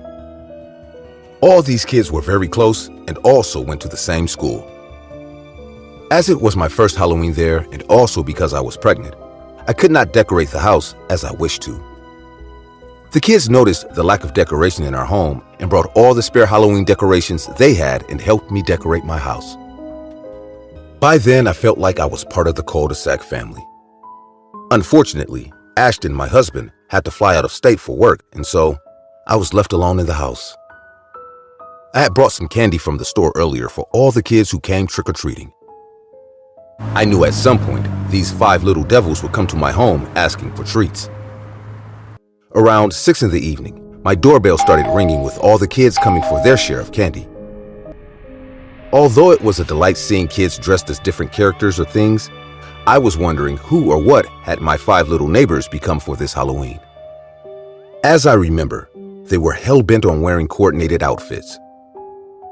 An hour or so later, my bell rang, and in front of my door were 5 kids dressed as a big bear, a bird, a rabbit, a kid, and a fox. And they all looked scary as their costumes were definitely not as cute as they were. What are you all supposed to be? We are characters from a video game called Five Nights at Freddy's, which we all love to play very much. We are Freddy, Bonnie, Chica, Foxy, and BB. Andy replied to me, who was dressed as the creepy fox. Their costumes resembled animatronics. You all look very scary. I complimented them with a smile and handed each one of them their share of candy. Now, after spending so much time with these kids, I knew them pretty well. Their body language, the way they spoke and interacted with one another. When I looked at all the kids again, I could easily make out who was hidden under which costumes. However, when Gemma walked up to me to get her candy, I noticed a slight difference in her behavior. I knew the girl was shy and talked only when spoken to. She was also very polite, as her dad had taught her good manners. When I dropped the candy in her basket, Gemma turned away and started walking behind the rest of the gang. That's when I was confident something was wrong. So I called after her. Hey Gemma, how you doing? Did you all go to all the houses in our area? Instead of replying immediately, as the little girl always did to me, she slowly turned around, nodded her head, and then ran behind the rest of the kids who had already reached the house of the old couple. I stood there on my porch watching Gemma. Suddenly, she appeared a little taller than usual. But kids grow fast, don't they? But the thing that bothered me the most was the fact that she had not said thank you to me when I gave her the candy. Gemma usually bowed and said thank you to anyone who gave her anything. It was an Asian thing her father had taught to her. Also, as she did not have a mother, she had become pretty close to me, as I was the closest thing to a mother the poor girl had. As I kept on observing Gemma, I noticed that she wasn't talking to her 4 best friends too. The 4 boys were chatting, joking, but for some reason, she wasn't part of the fun that night. Apart from me, the 4 boys and their families were the only people Gemma opened herself to. After a few minutes, the kids had collected candy from all the homes in our cul-de-sac and had walked to the other one. That's when I looked at Gemma's house, in which she lived with her dad. There on the top floor in her dad's bedroom was a silhouette of a man who quickly got away from the window as soon as I spotted him. He was at least 6 feet tall, which meant it wasn't Gemma's dad, who was around 5'4". Totally forgetting that I was pregnant, I went to Gemma's front porch and rang the doorbell. But no one opened the door. Something fishy was going on, and I knew deep down that the kids were unsafe. So I decided to call Mr. Chang. He picked up soon after the 3rd ring. I asked him where he was, who was in her house, and most importantly, what was going on with Gemma. He was a bit surprised by my line of questions and said that last night around 12:30, he had received a call that Gemma's grandma was ill So he and Gemma drove to Wyoming to be with her grandma. So there was no one in the house, and in fact, Gemma was with him reading stories to her sick granny. This shook me to my core, and without thinking much, I called 911 and told them what had happened. But I knew the kids weren't safe. So instead of calling their parents, I ran towards them with my big pregnant belly and all. I yelled out to the boys, but none of them replied. Somehow, after asking a few passerbys if they had seen 5 kids wearing weird animatronic costumes, I found them in the local park, which was pitch dark so late in the evening. I yelled out to the boys again, but still no reply. Then I heard an ear-piercing scream and ran in the direction. There, behind the big bush, were all 4 boys. The heads of their costumes lay at a distance, and in front of them, with a gun and a big knife in hand, was a short man around 4'9" in height. He was dressed as a bird, the character who I thought it was Gemma. He was holding the boys at gunpoint and had cut Andy in his leg. When he spotted me, he aimed the gun straight at my stomach. "Hey, please stop. Let the kids go, I beg you." He didn't say a word, just laughed out loud and fired the gun in the air. I and the kids instinctively covered our ears, and the man kept laughing like a maniac. While the man was fully focused on me and pointing the gun at my belly, I saw Philip, the eldest, get up and sneak behind the man with a large wooden plank he had found close by. I kept talking to the kidnapper and distracted him while Philip swung the plank on the man's head. Before the man could understand what was happening, he was on the ground unconscious. But the gun fired and the bullet hit me in the shoulder. I still managed to walk to the unconscious man and pick up his gun. The kids had all huddled around me by then, gasping and crying, looking at all the blood.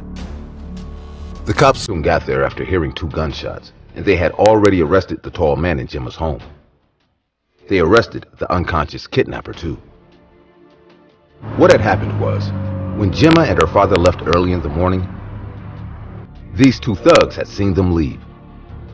They broke into their home and found Gemma's Chick the Bird costume. They planned on abducting the kids and then selling them to human traffickers. However, they did not expect me to stop in and save the kids. I'm just glad that I was able to save the children. But now that I think about it, do I want to raise my little Sam in such an unsafe environment? Hello everyone.